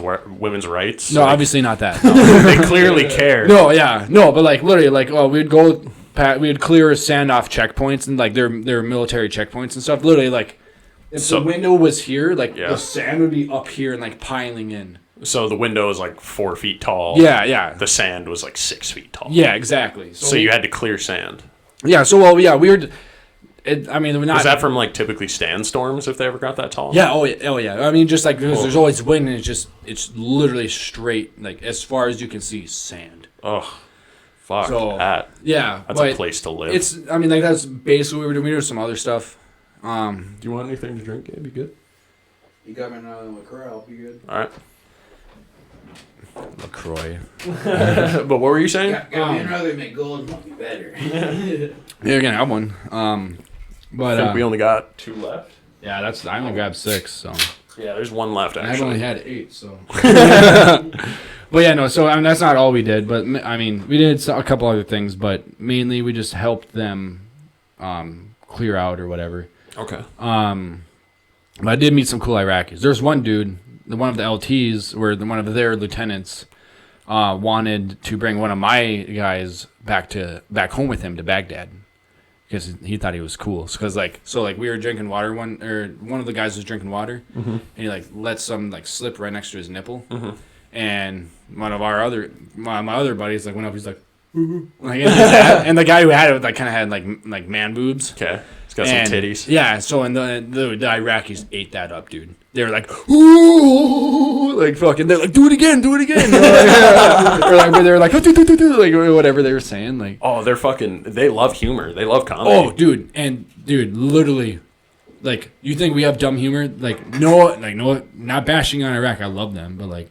their humor is just so fucking stupid. It's like, I love it, honestly. It's so stupid. What Oh, it's dude, just simple, it's simple is it caveman like shit. Yeah, Charlie Chaplin like kind of humor, exactly. like No, literally, they would laugh at gag that. falls and shit. Yeah, like if I fake, I'm like, oh, and they'd be like, oh, Like 1940s humor and shit. But no, and then I made friends with some like little like private or whatever. Like he was farther down there. He was way down there. But we used Google Translate on our phones because I bought a SIM card for Iraq. So like I had cell service there. Nice. So we used Google Translate to talk to each other, and he asked if I lived in the White House. I was like, if I lived there, I would not be here.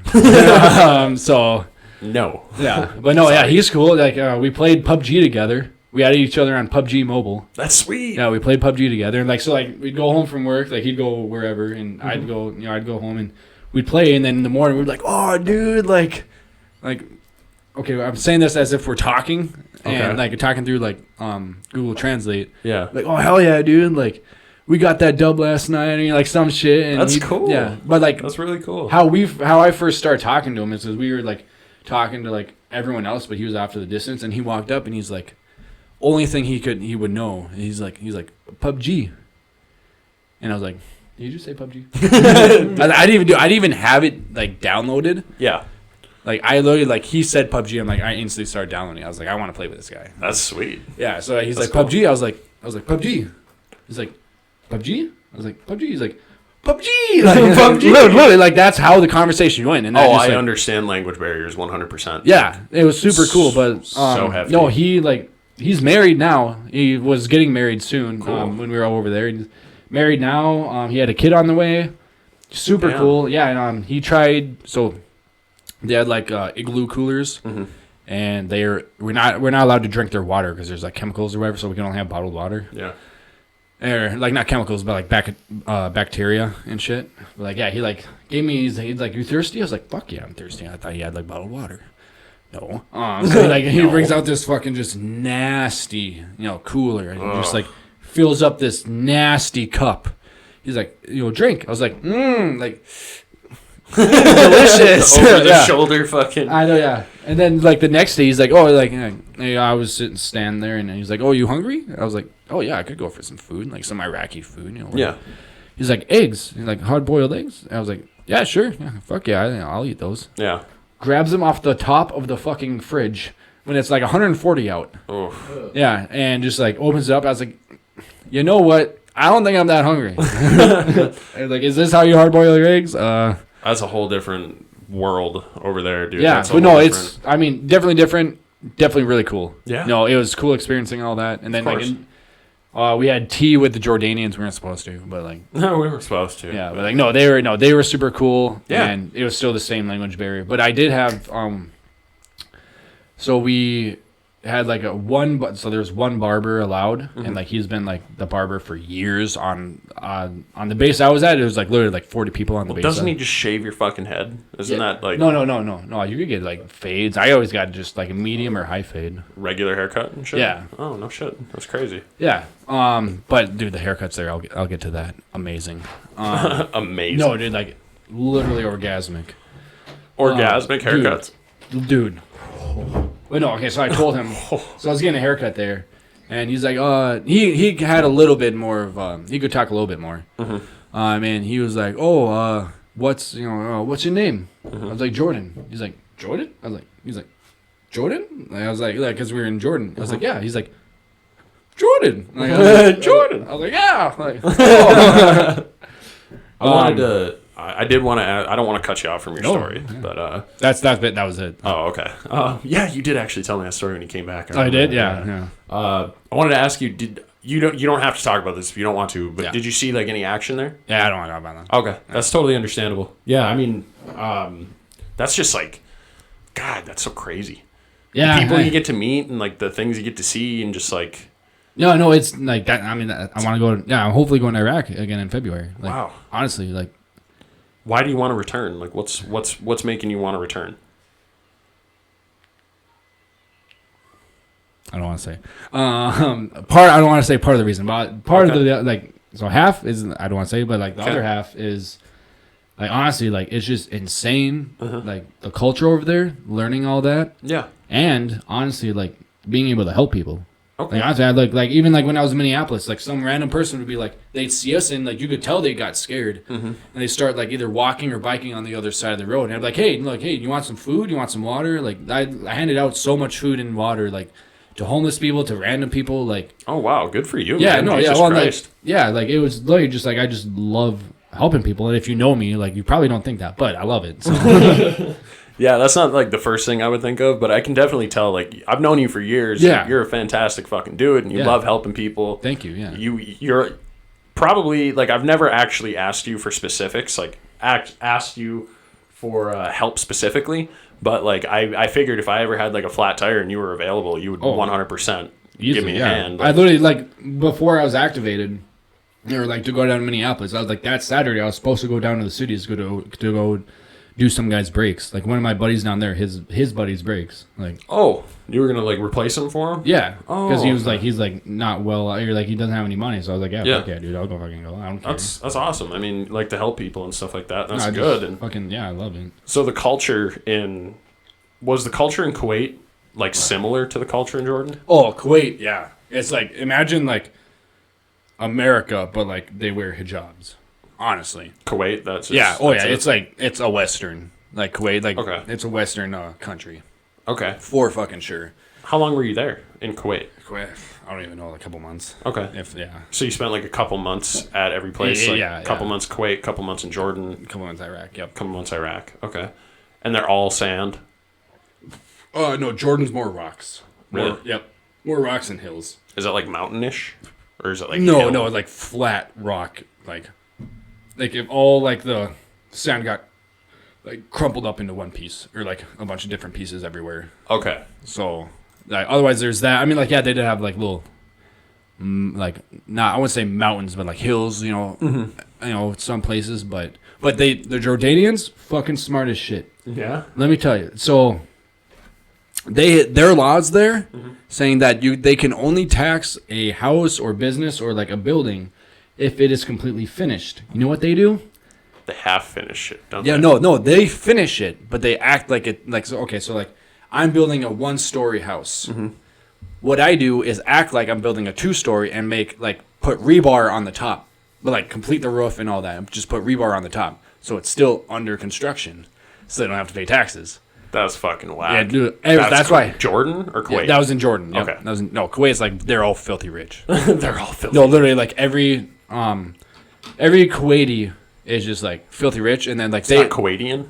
I don't know what it is. What fucking you guys. Fucking Kuwaitian. Yeah, Kuwaitians or whatever. But yeah, no, like all their workers and their help and all that all are bussed in from India, from like China. Like yeah, oh yeah. Oh, yeah, they have immigrated Yep. workers. Yep. 100%. Did you go to Djibouti at all? No, I did not. No. God, that'd be a place to go. Yeah, I mean that'd be pretty cool. Kuwait's not the most wealthy one, is it? No, Kuwait is the most wealthy one. Kuwait is. Wait, no, besides what is it?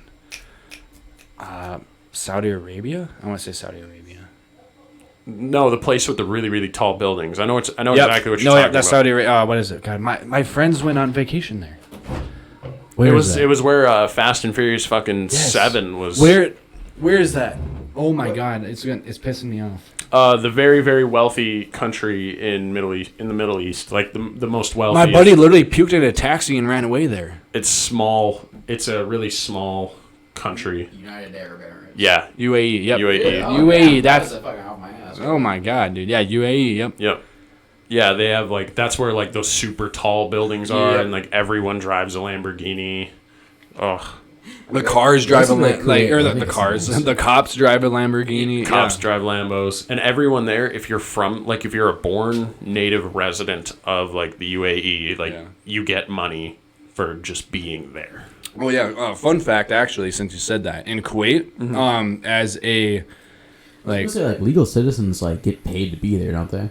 yeah. Well, I don't know about being there, but I know. So like, they want to, stay in touch with their roots because they are very rich. You know, not thanks to the U.S., but definitely in part to the U.S. You know. Mostly But because of oil. But yeah, oh yeah, exactly. But like, we like help provide that security. You know, like and all that and. yeah. But no, the government will pay its citizens to go out into the desert and stay there for like a month, What? and just live out there to like keep in touch with their roots.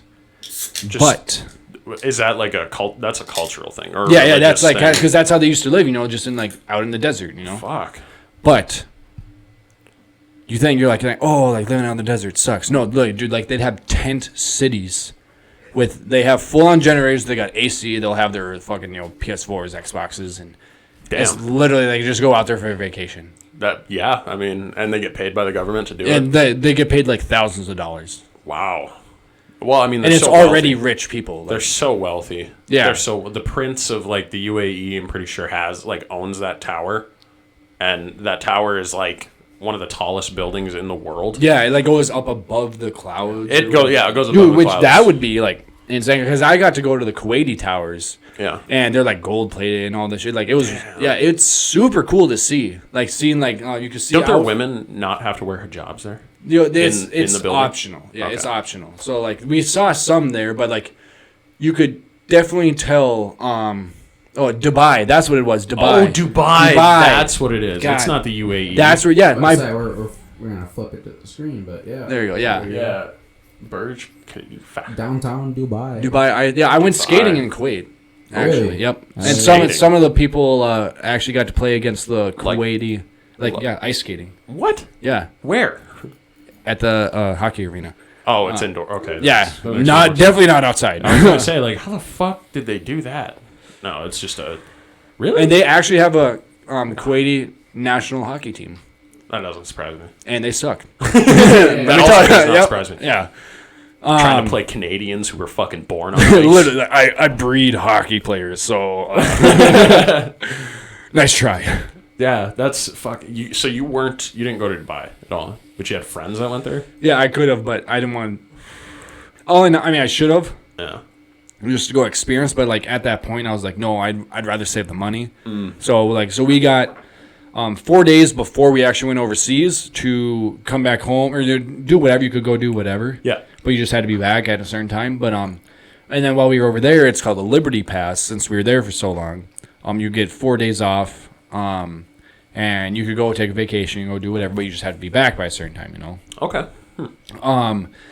And I just chose to take mine on base. I just chose 4 days off, so I got a week off. Nice. So it was nice. Actually, I planned it out very poorly, because I didn't Did you know. get weekends off there? Yeah. So, while we were in Jordan, we didn't. In Jordan, we only got Sundays off Okay. because we were working literally sun up, sun down. We were trying to get our stuff, what we were doing there, done. Yeah. But yeah, in Kuwait we would, and then Iraq we only worked that Monday through Friday. So Nice. That's pretty nice. yeah, it wasn't bad. It wasn't bad. It wasn't super. Honestly, hard. no. Like working sun up to sundown in Jordan, it was like manual. Like I was in charge of the concrete when we were there. Like it wasn't even bad, dude. Like, Concrete work sucks in general. Like, Well, yeah, it's just yeah. hard work. But over there, I guess. well, I was in charge of mixing the concrete, and I guess pouring it. But yeah, Well, still pouring concrete's fucking heavy. Yeah. It's such a heavy fucking. but yeah, material. we didn't have a big truck or nothing. No, we had like this little mini thing that was. Yeah. Our generator was American, or the DC Yeah. current, and our little spinner thing, whatever, was AC current. So we had to figure out how to do that. So You're an electrician. You should know. Yeah, this no, shit. yeah, we got it working. Me and my other buddy who are electricians, yeah, we got her working. Okay. Good. But we didn't right away. We hooked it up. We're like, yeah, this should look good. And then you turn it on, and all the wires just went up in flames. We're like, that's not right. That's not right. No, it's not. Shit, we're already fucking. What are we? An hour and a half into this bitch? Oh my god. Good minute, yeah. Wow. Told you, time Goes flies. fast. Oh no, I know. I did not doubt that at all. No, Yeah. when you're talking, man, it goes Dude, fast. yeah, my mom's like, is dinner ready? No, I'm just kidding. So I asked you about the mentality, Yep. but did the National Guard talk to you at all about not the National Guard, did the National Guard and the police officers in Minneapolis converse at all, or were you guys two totally separate entities? I mean, we talked to them, just as people, but we only helped them a couple times, directly, when, curfew was from one night it was 10 to 6 or whatever. Okay. And at 10:01, we went out there and helped arrest. We went out there with the cops, which is like insane. Like it was insane seeing all those cops there. Dude, it was just a shit ton. Yeah. There's a lot of cops. Yeah, seeing all of them, we just helped them. We like encircled the people who were out past curfew, and then they arrested them, and we were just there like to help. So. Oh, okay. But yeah, otherwise, I mean, we didn't really do too much with them. Did you guys like use tactics like that? Because that was like the most thing I was worried about, and it seems like systematically, like if you can corner people who are out past curfew, then you're just gonna get them because you back people in. Yeah, there's no. Oh, dude, no, yeah, they were. Yeah. We had literally had a circle of riot gear. Like they were not getting out. So I mean. Okay, and that's crazy. What was going through your mind at that point in time? Like, this is fucking crazy. Like these are. I mean, okay, so fellow citizens. Two things like. So, like, the main thing that was going through my mind the entire time is that I hope nothing pops off. Is that, like, I hope someone doesn't fire a gun. Yeah, I know, like, I mean, yes, okay, yeah, it'd be, like, I don't know if that's the right word, but exciting if something happened, you know? It'd be intense. Yeah, that's a better word. It'd be more, yeah. But it's like, it's like, these are U.S. citizens. No matter how crazy anyone's acting, whether it's on our side or the other side, no matter how crazy he's acting, like, me and none of the guys I was with, we did not want anything to happen. We don't want to go home and be like, oh, I injured him, or I killed him. Like no one wants to go home. They didn't say that, especially with U.S. citizens. Yeah, but I mean, like we were there for a job, you know. Like, we were to do what we wanted. Yeah. Not what we wanted, but what we had to do. Yep. Yeah. I mean, speaking of that, we had to do thing. I wanted to ask you this, and I don't know if this is like a little too, like, if this is like too morally unbalanced, I guess to say.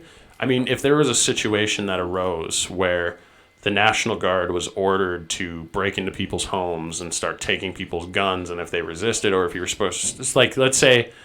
I'm never saying this would happen. Yeah. But hypothetically speaking, like if the U.S. government deployed the National Guard to arrest all black people or arrest all white people or all Latino people, it doesn't matter. But like a certain group of people, what would be your obligation in that fact? Would you disobey an order or would you follow through? Actually, we do have something that would help. One of our general orders. Mm-hmm. I think it's one of the general orders. You have something that would help. What do you mean? That would help us. Oh, sorry, not mean to cut you off, but like what he was saying, like, was there ever any point where you were told, or like how they directed you that you just did not agree with? And I guess that's the thing too. Like I'm just wondering. Like, yeah, would you disrespect a direct order? So to answer Gabe's question, or disobey? Sorry. Yeah. So to answer Gabe's question, no, there was not any time because we weren't ordered to do anything immoral. Yeah. You weren't ordered to do anything other than just like kind of be there. Literally, yeah. We were just they're like traffic guards. Honestly, like, hey, don't come down here, or like we're just there for security. But just bouncers, essentially. Yep. Is what I compared them to. Exactly. Yeah. Exactly. Just bar bouncers. Exactly. Get the fuck out of here. You're too young. But no. So like if they were to say like, hey, we're going to arrest all the black people, or we're gonna go like take people's guns because we're scared or whatever. Mm-hmm. We are one of our. I want to say general order, but I can't say I can't like pinpoint exactly where. But I'm pretty sure there is something in our doctrine that says if we feel that is immoral or unlawful, that we don't have not that we don't have to follow, but like that we can say no. Which obviously there would still be repercussions, and you'd have to go through honestly you'd have to go through military court and all that. Okay. But if they were to say that, I know guaranteed every one of us would not do that. No, because we're not here because that's when shit goes down. That's when people start getting killed. Yeah. 100%. And we want to go home to our families. We want to go home and to our families, friends, just to go home. We're not there to fucking do anything. So what would classify, like, if the government gave you an order to do something like that, what would classify as like unlawful? Like it's unlawful or immoral. So like unlawful, like open up on those civilians that aren't attacking us. Like unlawful and immoral. No. Okay. So like something like that, but if it's more like Like I'm trying to think of a situation where it's kind of like. No, that's a good Iffy? point. That's a Yeah. good point. Yeah, unloading on U.S. citizens, I didn't even think about Yeah, that. That was- literally, like unless you my are getting fucking fault. shot at, and even then, honestly, it's kind of like I don't want to fucking even if they're shooting at me, like unless they are like walking down the street, like there's a bunch of them like like in unison, like like all tactically or whatever, like coming down, like even then, like even then it becomes a firefight. yeah, at exactly, that point. yeah, and like at that point, yes, like you You're have not, to. you're not only fighting for your life, you're fighting for all the people of your around, yeah, we call around you. We call them our battle buddies. There, finding your battle buddies, your life, like Yeah, exactly. So that's a good point. So like that's something that all military personnel have, right? yeah, and I mean, same with police, same with any other thing. There are people that would, I wouldn't say love, but that would follow like orders like that. There's like I said earlier, there's people out there that will do whatever they're told, or like if they feel that whatever. Yeah, But I think a good, like not majority, like almost everyone, 99.99% of people, especially within like some kind of like what you were talking about, an order like that would not follow it. Okay, and that's essentially like a civil right, like soldiers have. Yeah, I mean, Essentially like a right. I wouldn't say a right because we have no rights. So honestly, like it's like basically almost, unless it comes to that, like whatever we're told we have to do. Okay. So And that I mean to an extent, like to I an said, extent. yeah. I mean, I don't want to compare the military to like Nazi Germany, but like in that aspect, like those soldiers were told to do this. They were given a direct but they order. like. I feel like it's very different. But no, I mean like I feel like it is too. I feel like they didn't have a choice, and at the time, it's like they were- them, like back then, like you would be killed if you didn't. That's like, true. That's true. And So- you won't be killed. The worst that would happen to you is probably prosecution. Yeah, worst thing you do is that you go to Leavenworth and you go like that's a military prison. It's like worst thing you do is like you go there for however many years or like your whole life, like whatever. But at least You're not going to that- get executed. yeah, you're not like killing U.S. civilians unwarranted. So What if you saw something necessarily like not? I don't want to say treasonous, but if you saw something like super immoral and something like super disturbing that somebody higher up was doing, would you report them? oh yeah, no, you're like that's your obligation to do that. Okay, it's your obligation to like Yep. bring light to like corruption and like Yep. and horrible things. Yeah, like we that. are expected to do that. Yep. And that's something that's pushed heavily in the military. Oh yeah, yeah. Okay. Any like literally like, yeah, like how the briefs with on how not to rape people, like as like How not to rape people. yeah, literally like it's not saying it's funny, but like it's honestly crazy like how much like training we get, or like we call it resiliency training. Like we get that on how to not how to, but like on how to be resilient about like the thoughts of suicide, because the suicide rate is It's gigantic amongst veterans. 22 a day. Like if not, I think it actually like jumped up more. Oh, that's But, disgusting. But yeah, like Take that's care of what our vets. I got this tattoo for like like it means I got your six, like Yep. it means I got your back, like whether it's in combat or like we're back home, and like I know like guys that I served with that they're dealing with their stuff, I'm dealing with my stuff. We all course. you got to have each other's backs, Of course. Like, And I mean, you guys saw, horrible fucking things, and it's like I can't even fathom some of the shit that you guys went through, and the fact that you got, whoever's six it is, you got it. yeah, And no, like honestly, it's insane, and I can't really explain it at all with words. There's no words to explain it, but it's like I've had like Chase. Me and him have been best friends for like since we were 12. I have Matt, who I've been best friends with him since like 3rd grade. Like I have these friends that I've been friends with for my entire life. Like I would trust them with my life. And literally like on deployment, when like there's one guy that I had just met like a few months ago, and I felt closer to him than honestly anyone else, because it's like going through that shit. it's a whole different mentality. Yeah, going through shit, and like all the bullshit is just like it brings you so much closer, and like that's honestly that's sure. one of the things that like I want to go overseas for again. Is just like that bond, like Brotherhood. yeah, it's like it's like it's a high like no other.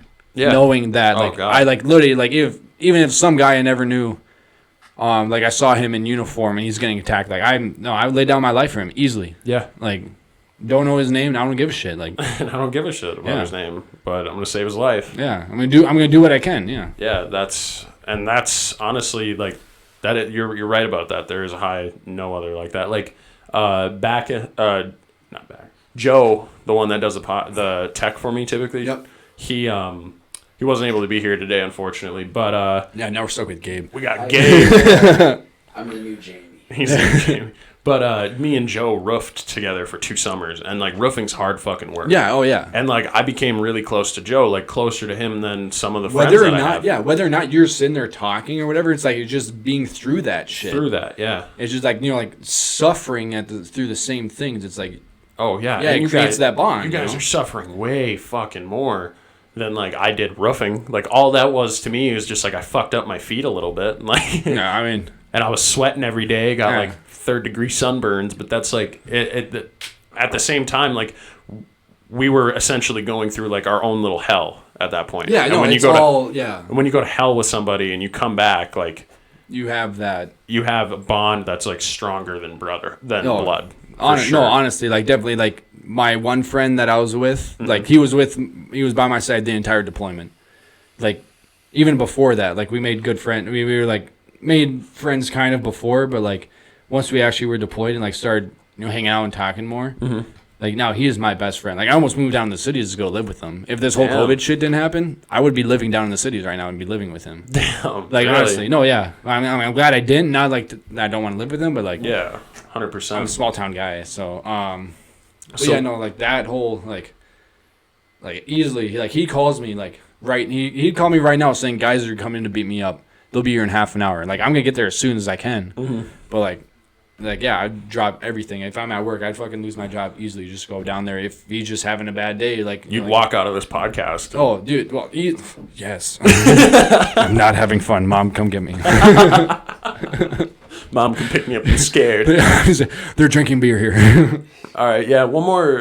It's getting kind of late, and I feel like probably my parents are going to bed, so we should probably wrap Yeah. this up real quick. I just wanted to ask you, like, I don't know if you've thought about this in depth at all, but like, what do you think we should do about like police reform? What do you think would be like one of the biggest things? Definitely.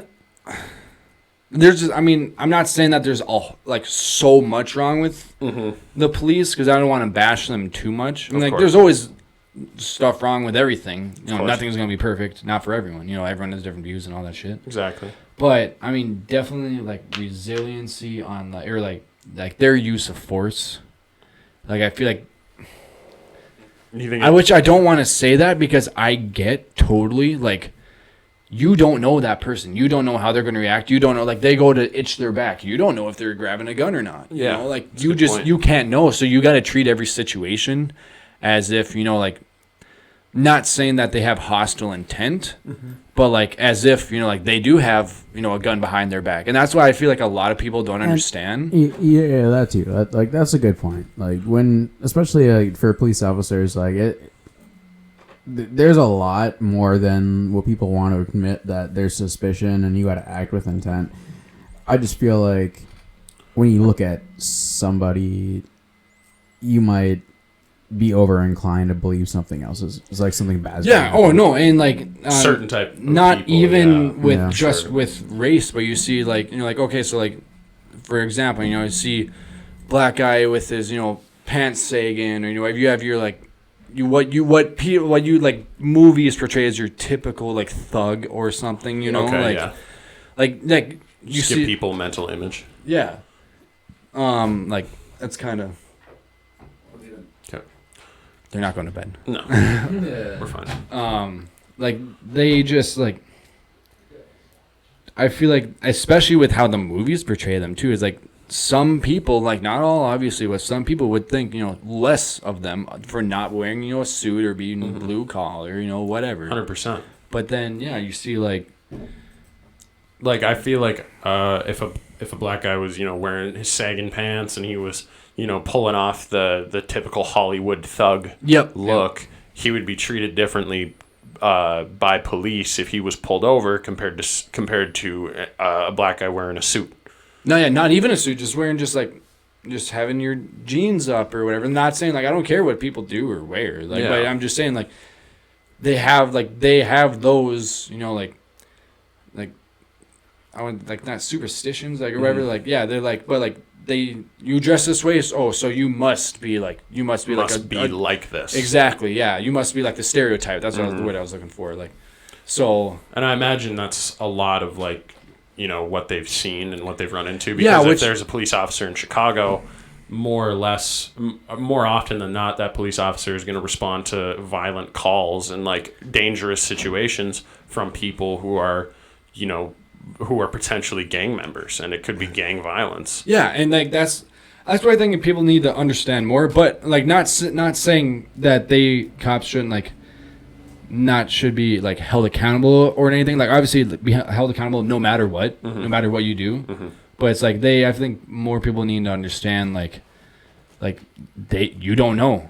Yeah, like, I don't know. Try to put yourself in that position, and a lot of people want to take that like selfless like thing, but you put yourself in that position like when you're really worried like life and death, like you really don't know what you're gonna do. Because at the end of the day, they want to go home too, and like there are people out there that just want to kill police just because they're they're cops.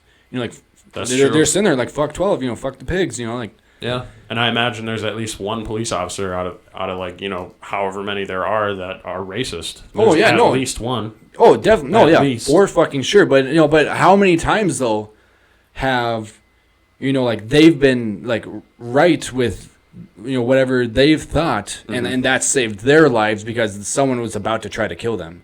That's a good point. I mean, like, it's just really a whole like the whole situation is just so fucked. And when you're and it's really hard. It's really, really hard to be a police officer. Like, people don't understand how difficult a job like that is. Yeah. But I mean, especially nowadays. Yeah, nowadays especially. But being like a police officer and responding to like a situation like that, even police officers when they walk up to cars after like a routine stop, their heart's still beating. They still have adrenaline. They're like, I have to talk to somebody, and like, I don't know if I'm about to walk up and someone's gonna have a gun pointed at me. That's why you can't have like, you know, your windows tinted too much so they can see at least in there a little bit to see what you're doing. And it's like, oh yeah. And I was talking to, when I got my concealed carry permit, I was talking to the guy that was doing the class, and I was doing an individual training because it was on like a weekend. I had to pay like $200 extra. It was I had to get it done, okay? Yeah. But he was telling me, like, he's a police officer, and he basically said, or he used to be a police officer, and he said, like, if your hands are open while they're on the wheel, that means you're armed. And if your hands are closed, that means you're unarmed.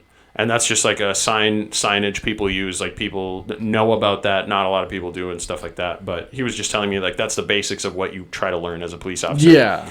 And if you see someone, like, moving around and stuff, you typically want to approach the car with caution. Yep. That's why even, like, people, like, cops, they'll walk up with, like, with their hand on their pistol. Because literally, like, I've had people ask me, like, they'll see that I'm carrying and they'll be like, oh, you know, like, do you have one in the chamber? It's like, yes, I have one in the chamber. Like, oh, why would you do that? You know, like, well, it's like, I don't know, I've been asked that, like, more than once. And it's like, in a situation, like in a situation like the cop walking, I'm not saying obviously I'm not gonna be in that situation, but it's like, it could, like, it's gonna happen like that. Yeah, you know, like, it can. It really not is. Saying it always will, but it can. It's gonna happen like that, and you need to be ready for that. Yeah. So.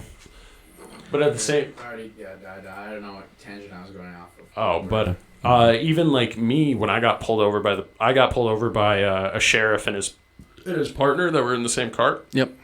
I got pulled over for speeding. And, like, right when I got pulled over, I was like, oh, shit. So I started digging around in my back pocket, put my wallet out, got my phone out. I was, like, moving around, turning the music down and shit.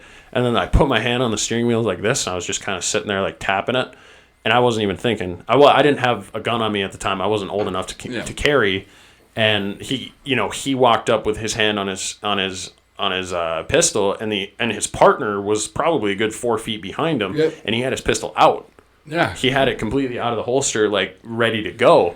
And I popped my head out and I started talking to him. And he's like, why were you moving around so much? And I was like, oh, I was just getting my wallet. And I was like, just getting you my ID. So, like, I don't know. That's the thing, too. Like, especially when I get stopped like that. Because I know what you mean. Like, go ahead. Yeah, go for it. It's not yours to give away. Fuck, I'm just a green light now. But, Not for real. Like I've had like talks with my parents on like how to interact, and like I've had like this learned behavior, and like I know what you're saying. Like when you're rifling around, it's whatever. But like a lot of people, like literally, you don't want to reach for anything. No, and maybe that's not the same for you too. But like me, I don't want to reach. I don't want to move. Like if I get pulled over, immediately I'm going for my insurance. I'm gonna pull my license out. Like I don't want to give anybody like options, but like.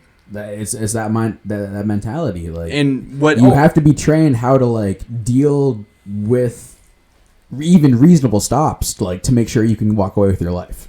Yeah, but because I mean, I think about it for myself too. Like I understand. I wasn't trying to say nothing either. But. I'm a white kid and I drive a 2007 Toyota Corolla. Like I'm the least threatening fucking thing what that a seems cop like, could yeah, walk but it up seems to. like, but then it's like with that shooter down in Colorado.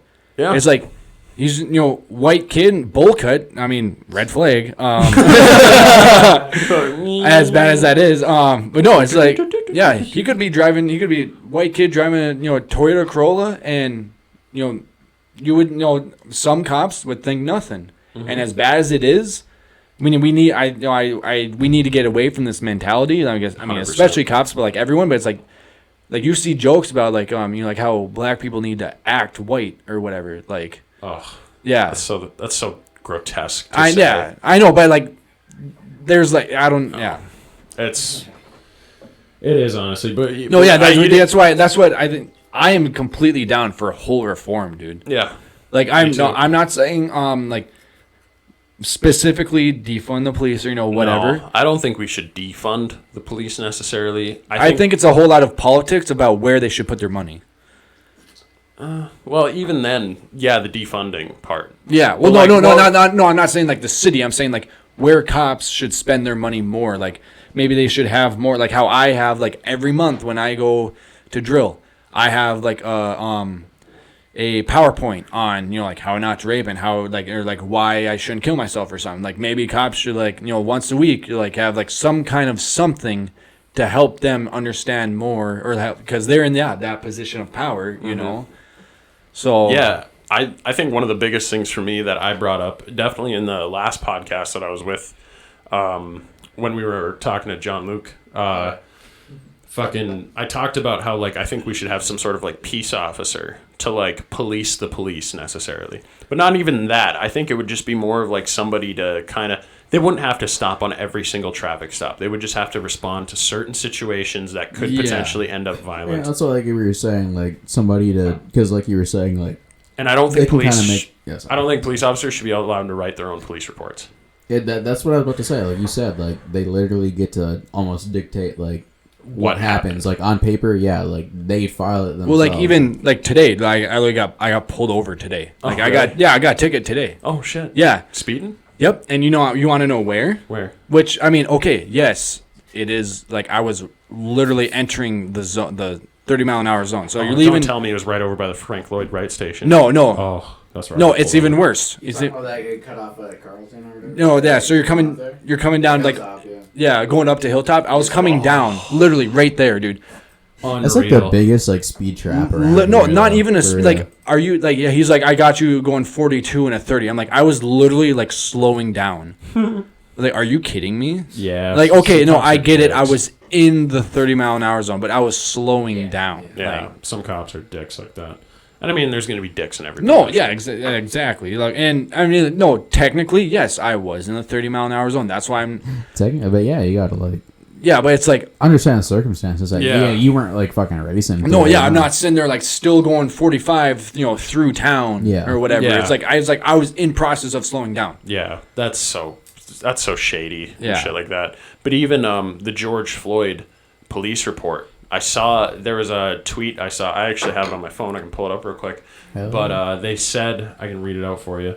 It was like that's why his family like did that complete like separate autopsy because like yes the first person like in Hennepin or whatever hell county like they said like so there was like so many like causes like so they basically like well honestly they should do that with anything is like have a second opinion outside of wherever it was because there's like gonna not to like put a pause on you or whatever but like to have that like outside view of things a bird's eye view. Because like hey, like, yeah, I'm the cop. Like, I know Gabe. Like, hey, Gabe. Like, hey, like, I'm not saying cops do this or whatever, but I'm sure you can.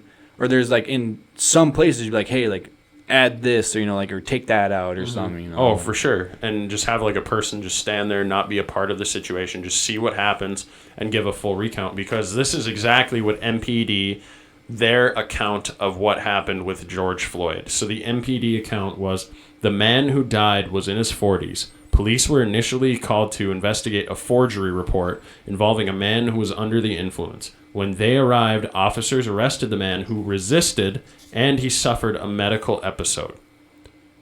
Yeah, like he died at HCMC. So what they basically said was, this man resisted and then had a medical episode and died. And it could have been anything. He could have went into anaphylactic shock because he got stung by a bee. Could have, yeah. It could have literally been anything. They didn't say that. I'm not even going to say his name. That cop. It was asphyxiation, 100%. No, easily. No, they didn't. Like, there's no fighting in there. Like, they didn't say that the fucking Derek Chauvin was kneeling on his neck for 8 minutes and killed him. Yeah, they didn't say he got killed. He said he suffered a medical episode. Yeah, like and underlying medical conditions Which had a part to play in why. Yeah, no. That is the most fucking grotesque thing. Most grotesque thing to see is police officers doing something so fucking gross and then writing their own version of it. Saying, yeah. Like, history is written by the winners, right? Literally, yeah. But police reports should not be written by police. There's no winners, especially in that situation. There's no winners. Well, the police officers are winners. I mean, in this situation, are they? Like, they're in jail. Like, well, no, not those ones. But in other, I see that though. Like, police officers who write their own police reports get to tell the story of what they did. They resisted when it could be me, and I'd be like, oh, like, yes, officer. Like, like, do you have a gun on you? Because they know I have my, conceal and carry or some shit. Like, even the craziest thing, if a police officer attacks you in plain clothes and does not identify themselves as a police officer and you resist, let's say some guy walks up to you and just starts, and he's like, hey, get over here. And you're like, what the fuck? Like, and you defend yourself. Like, he comes up, he grabs you, and you rock him one in the face. That is assaulting a police officer. Which I don't know but I know that some law or some state or city just passed the Breonna Taylor law, which bans no-knock police raids. Good. Which should be federal. That's 100% federal. That is Breonna such Taylor. bullshit, because they don't identify themselves. They just come in without like saying, "Hey, I'm police." I shoot at them because I don't know who they are. Yeah. And then all of a sudden I'm in trouble. Like, I 100%. When someone breaks down my door, I'm shooting at you. I don't give a fuck. Like, Yeah.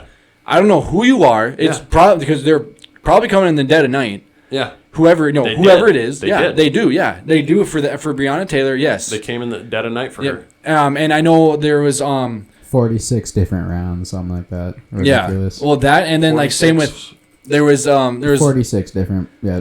46 shots fired. Yeah. I think I might be wrong, but I think so. There was a 22-year-old. I can't remember where he was from either, but Duncan Limp. No knock. Yep, you read about that. Yeah, no knock raid, and same thing. He was killed in his bed. He wasn't 22 yet. He was 21. He was 20. Yeah, he was 20. His birthday was like literally a couple days ago. I believe so. I think it was June 9th. Yeah. Yeah. But yeah, it was recent, and like, that's bullshit. Like, he was killed in his bed, like sleeping. Like, yeah, they shot him through the window. They didn't even go into his house. They just blasted him through the window while he was laying in bed. Yeah, like that.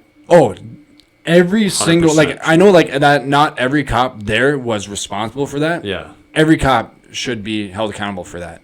Oh yeah. For sure. That kind of bullshit for sure should not fucking fly. No, those no knock, like, that is just a recipe for disaster, because I've seen countless videos. I've been on this police brutality thing for like years. Like, I've been on that shit. I followed every page. I've seen all the videos. I know. I follow like the police on Facebook and stuff like that. Exactly. Yeah. And it's like it's sickening to see that, because they're supposed to be the ones. You're supposed to be able to like go up to a police officer, whether you're white, black, Latino, whatever, and be like, "Hey, like, I know you're here to protect me. Like, I'm having some kind of distress." We're like, black people can't go up to them because they feel like they might be discriminated against, or something. It's like, or they have PTSD from other officers. Exactly. Like they might have instances. Like you might have like the most amazing officer right here, but they don't. It's the same as cops. Like they don't know that. Exactly. No. Yeah, So for real, one good experience that you had one time with a cop cannot justify like the scariness that you'd feel almost every time you get stopped. Yeah, it really.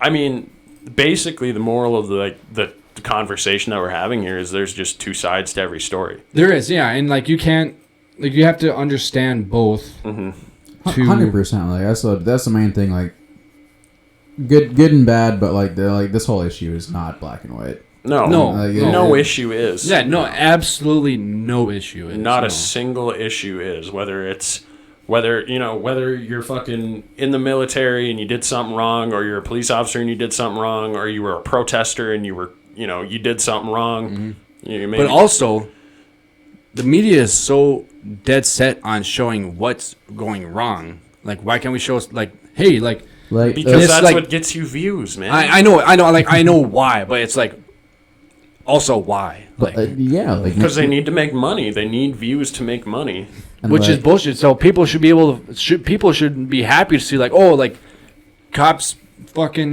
help bringing out water to some people, or like I see cops like going out like playing catch with some kids, or going and playing basketball, and it's like, oh, look at, like I showed up this cop, like, and it's just like a lighthearted video, and it's like that kind of shit should be more apparent than. But how many views did that video get compared to the cop kneeling on George Floyd's neck? No, that's what I'm saying is just like we as a society. Like I know this is what people want to see, or not want to see. But that's because we're fucking chimps, man. Like that's what we are. We love that negative shit. That's why like people shit that gets your blood boiling. Yeah. Because that's why, like, when people go on Facebook and they're like, oh, I'm only seeing, leftist propaganda and I'm only seeing this. This means, like, the left runs Facebook. Yeah. No, that's because you keep clicking on that shit, you dumb fuck. Yeah. If you watched puppies and kitties, if that's all you looked up on Facebook, then that's all you'd fucking see. Literally, you can literally spewing stuff that they think you're into. Yeah, like you can do your own test. Puppies and kittens. I'm gonna see it later. I guarantee it because they're fucking listening. But I guarantee it. Like if you went on YouTube and all you looked up was just puppies and kitty video, Ari Shaffir did this. Ari Shaffir did this own little test for himself just to see if it was true, and he just looked up puppies and kitties for a whole week straight, and then his feed like constantly was filled with like recommended videos of puppies and kitties. That's all he fucking saw. That's why, like, when I really watch YouTube now, but like when I do, I only watch like Call of Duty like Warzone highlights when I'm like cooking or something. I'll just throw it on so it's there, and it's like that's the only thing I like is recommended for me. That and car videos, but fuck you, YouTube. YouTube literally recommends podcasts and like fucking crazy science stuff that I love to like watch and learn about, and like that's those two fucking things. Do you want another? I was gonna say you got another one. I'll grab my last goal. Of course.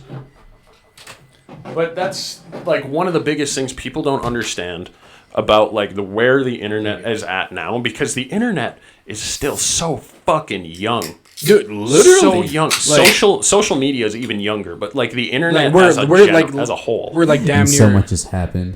We're damn near as old, or if not older, than like the modern social media. I know we're like in modern day social media. We're much older than that. Yeah. Well, one of the biggest things why I think we're going to have a drastic change in the way things are ran in our society as a whole. Like, it's not just going to be policing that changes. It's going to be political it's going to be like the way politics works, like the way people work now. Like, most people aren't going back to work. They're just working from home because they can do the same amount of shit at home. They're just working from home. Like it's blowing me away how much shit is changing, but it's because of where we are at technologically, like, and where we're at socially. Yeah, like I can contact Jordan anywhere in the world. If Jordan's in Jordan, literally, I FaceTime Chase when I was in Iraq. Like, I could FaceTime Jordan when he's in Jordan. Like, it's fucking nuts. That's the craziest thing. That's something we haven't had access to, is the fact that I can contact you literally anywhere in the world. I can see everything that you're doing if you post everything on Instagram or Facebook. Yeah. And like I can know your entire life just by 3 or 4 giant social media giants, and people are like, oh, they're playing this 3D chess game of like controlling the world, and it's like, no, they're fucking not, dude. They're still adolescent, like They're preteens. Like they're 10. Fucking what? Twitter's 10 years old now. Yes, I'm like not old. No. And people are like Not even of age. People are like they should have everything figured out. They should do this and that and this and that. And it's like, dude, they're still figuring shit out. Yeah. There's so much shit they're figuring out. And now we're having, and like it's just crazy. Just everything. And the moral of the story is that like everything that we do is not black and white like we thought it was. No. Like no. in the 60s, shit was pretty black and white. And I'm not saying that black and white, ironically. even with today, or like not today, but like with racism back then. Like it was just like people were fucking racist and open about it. Yeah. Police now- officers. Yeah, they were like very college campuses, yeah, and businesses. that So, was like love old people, but like especially when you start going, it's just like that closeted racism. oh god, well, yeah. yeah. Well, it's like, just but- like it's out there. It was part of what you grew up with. Like no hate against it, but yeah, I always think it's funny. I didn't really understand that. I mean I kind of did. I tried to until they made the tobacco age 21. Oh god, damn, Now, dude, like, 'cause, being like- able to buy tobacco twice in my lifetime, that's fucking ridiculous. Yeah, but it's like you're like so now I'm like I understand that because it's like if my kids are 18 and they want like, oh hey, like dad, I want some chew. I'm like, okay, like I'll go get you some fucking chew. Like I was fucking chewing when I was 14. Yeah. Like and look, I'm turning out moderately okay. Moderate. Very hard moderate. But no, yeah, and that's how like my parents like when I was 18, like they're like, yeah, have a beer, have some fucking vodka. It's like, and I was kind of like, why are you allowed? Like, this is against the law, but like that's how they grew up. Like it's crazy. Even like the point standard, like your .08, even like for just random like driving intoxicated, like stuff like that. Like my dad told me like it was just one straight up used to be the limit. Oh my god! And that Point like, one. Like 100, like that was like What? like in my dad's day, he told me like That doesn't even make any sense. No, yeah, because even 100 is 100% point alcohol. one. but that's what I'm saying though. Like you could have driven back then, whenever the fuck that was. But Oh yeah, you're on- right. It's like the 80s, like 70s and 80s. They Yeah, didn't give a like- fuck about drunk driving. no, yeah, they well, did even- not. Like you could drive off a fucking one and like pulled over any underneath that, you're straight. But like nowadays, like you're gonna get fucked. Yeah. Like even after a beer, they're like they're kind of like but like they Yeah. would like the older guys at work. They tell me, so like at my work, you guys know where it is, like right across the river. There's that little bar right there. Yeah. I don't know. Yeah, they said that they would Go ahead and talk to Gabe real quick. I gotta take a piss. Yep. Yeah. They said that like on break or whatever, like. That's gonna be the thumbnail later. Perfect. best Maybe we should do it thumbnail. on your camera so that it's like actually nice, quality. So, Yeah. but no, they would tell me like, yeah, we'd have our half hour, 45-minute break. Sometimes we take longer, But they're like, yeah, we would go to the bar, we'd call ahead and like order some food, go have some food, and like get a little buzz going, then come back to work. And like that was just that was the norm. Like everyone would do it. Yeah. And yeah, I mean that's cool as fuck. Honestly, I fucking wish, but I mean I understand now because like even now people are sober and like one dude like his like right when I started there, his finger got cut off. Another guy like the skin got ripped off of his hand. fuck, Yeah, like another guy like got a laceration all the way up his arm from some bullshit. So it's like, yeah, no, it's I totally get it, but it's like. Yeah, exactly. It's like thanks for your safety measures, but if you were really willing to be this lenient, like why are you coming down so hard? Exactly. Yeah. I mean, but like that's the thing though is that we totally could like I trust a certain amount of people at work that would be able to go have a couple and even if they got a little buzz or like just have a couple just to have a couple. Like I would trust them still to be able to go to work and not not have anything happen to them. But there's those people out there with and this is with everything that just ruin it for the majority. Yeah. Oh, for sure. And that's for exactly why there's not the rioters ruined it for the protesters. Yeah, and even 100%. with drunk driving, it's because there was those people out there that were there's hitting some people people, and killing people and while they were drunk driving, and that's why we made new laws. Like some people can handle themselves, be responsible under the circumstances, but yes, it's really that same few that can it's really we talk about that in the military all the time. It's this is bullshit. Why can't we when you're active duty, you're not allowed to have a toaster in the barracks. Really? Yep. Oh shit. You can't have that. You can't have a microwave. You might be able to have a microwave. I don't know, but I know you can't have a toaster. Not technically. No So that's the thing is society functions on the weakest link of the chain. Yeah. That's why we have speed limits, because fucking you should be able to go as fast as you want on the freeway, but fucking Jimmy in his 1975 beater fucking was going 150 miles an hour and crashed into a school and killed 50 people. Exactly. That's just the way it fucking works is you have to abide by the slowest moving person. Yeah, have some common. That's the way society has to function, and the military, believe it or not, is its own little society. No, it definitely is. And the protests themselves are their own little society. That's also the thing we touched on in a couple podcasts ago about with the protests. Even necessarily what you believe, and I love cops that will have their own voice. I can see my hair in the fucking thing, but Ayo. no, it's just it's kind of sad because it's such a brotherhood, a cult following might be too strong, but it's the mentality It's a society. No, it's the same thing. Same with cops. Oh, you're a cop. You have that same with the guys that I served with. It's you have that brotherhood. We have the same job. We know they go through shit too. Good cop. This I'm talking about the good cops always. Fuck the bad cops, but the good cops. They they go through their own shit. They get shot at. They see dead bodies. They deal with that shit on a moderately daily basis. They're not they see that shit. And I think some people don't even want to get into that psychological aspect either, because society nowadays we can all say we're desensitized to a lot of things, and we've seen a lot of things on the internet and whatever, but you can see ISIS beheadings face to face in person, Matt, it's a hard job.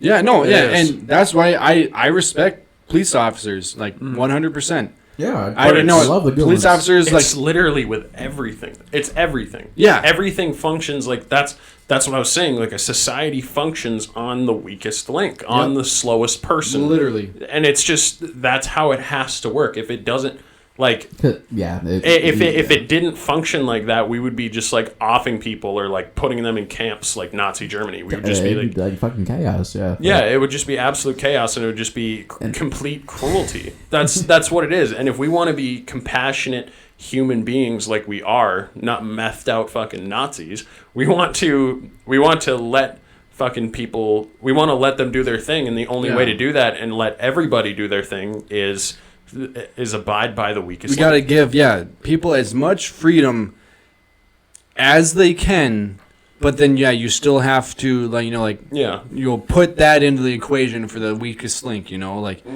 I want you to be able to if you're responsible, if you have a little bit more than the legal limit, okay, if you can get home, okay, obviously that's touchy or whatever, but it's if you can get home.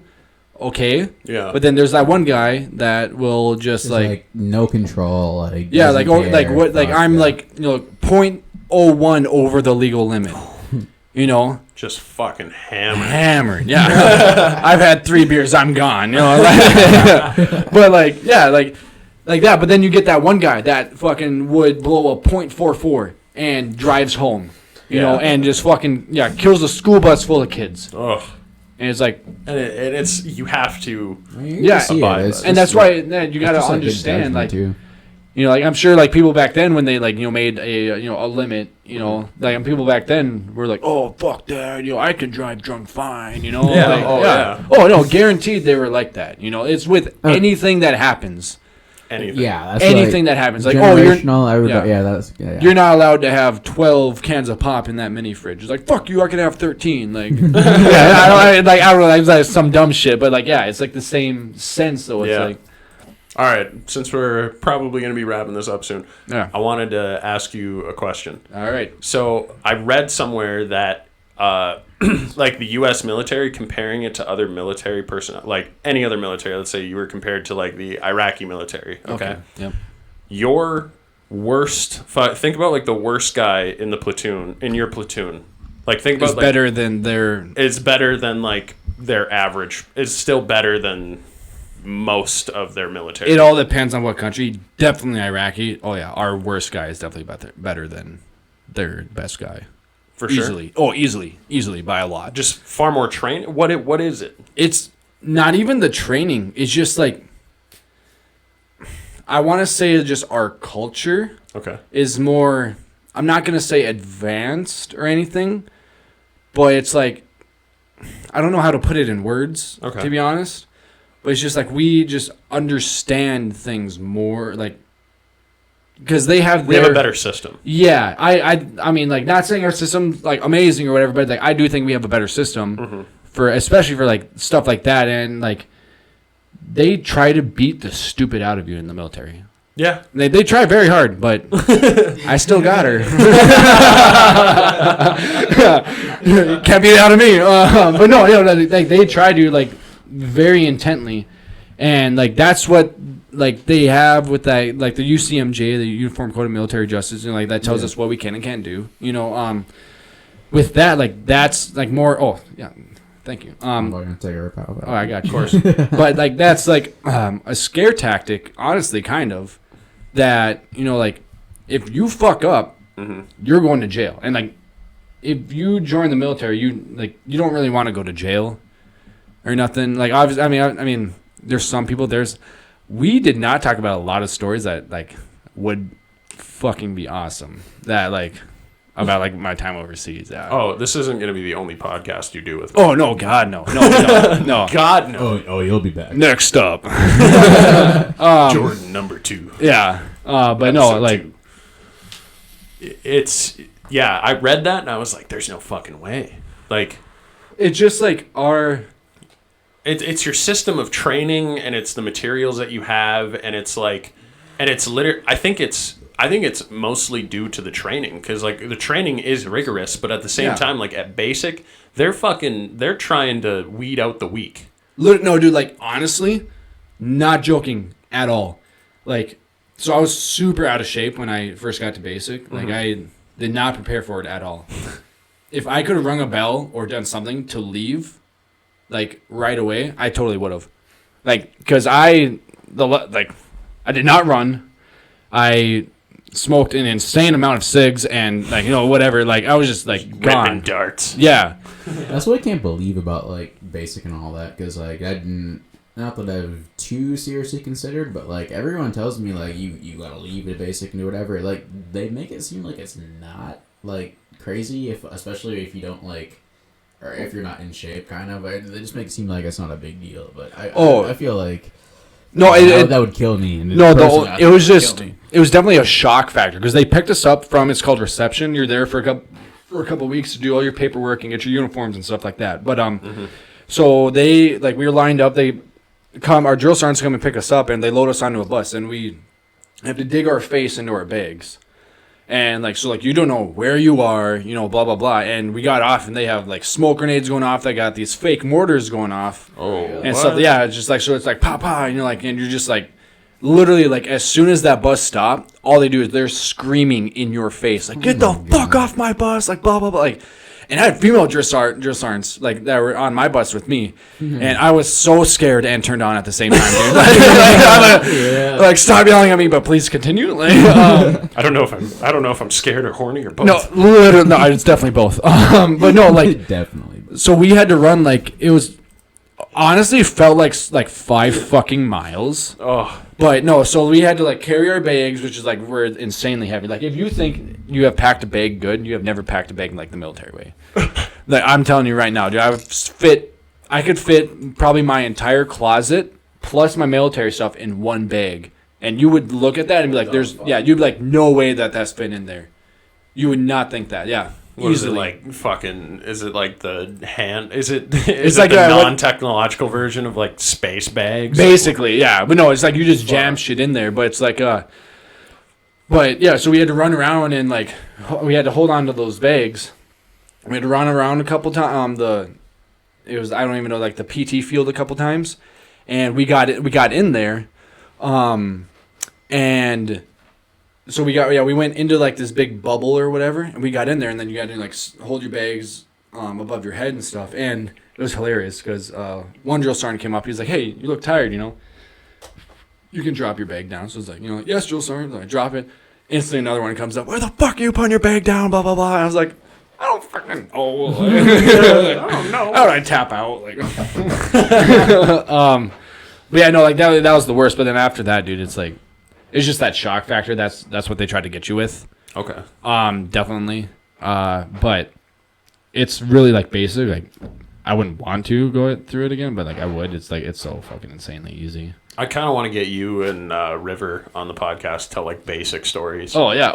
AIT stories because River told me a story, and this is like very choppy, but he told me a story about this guy named Newt in his platoon, and like.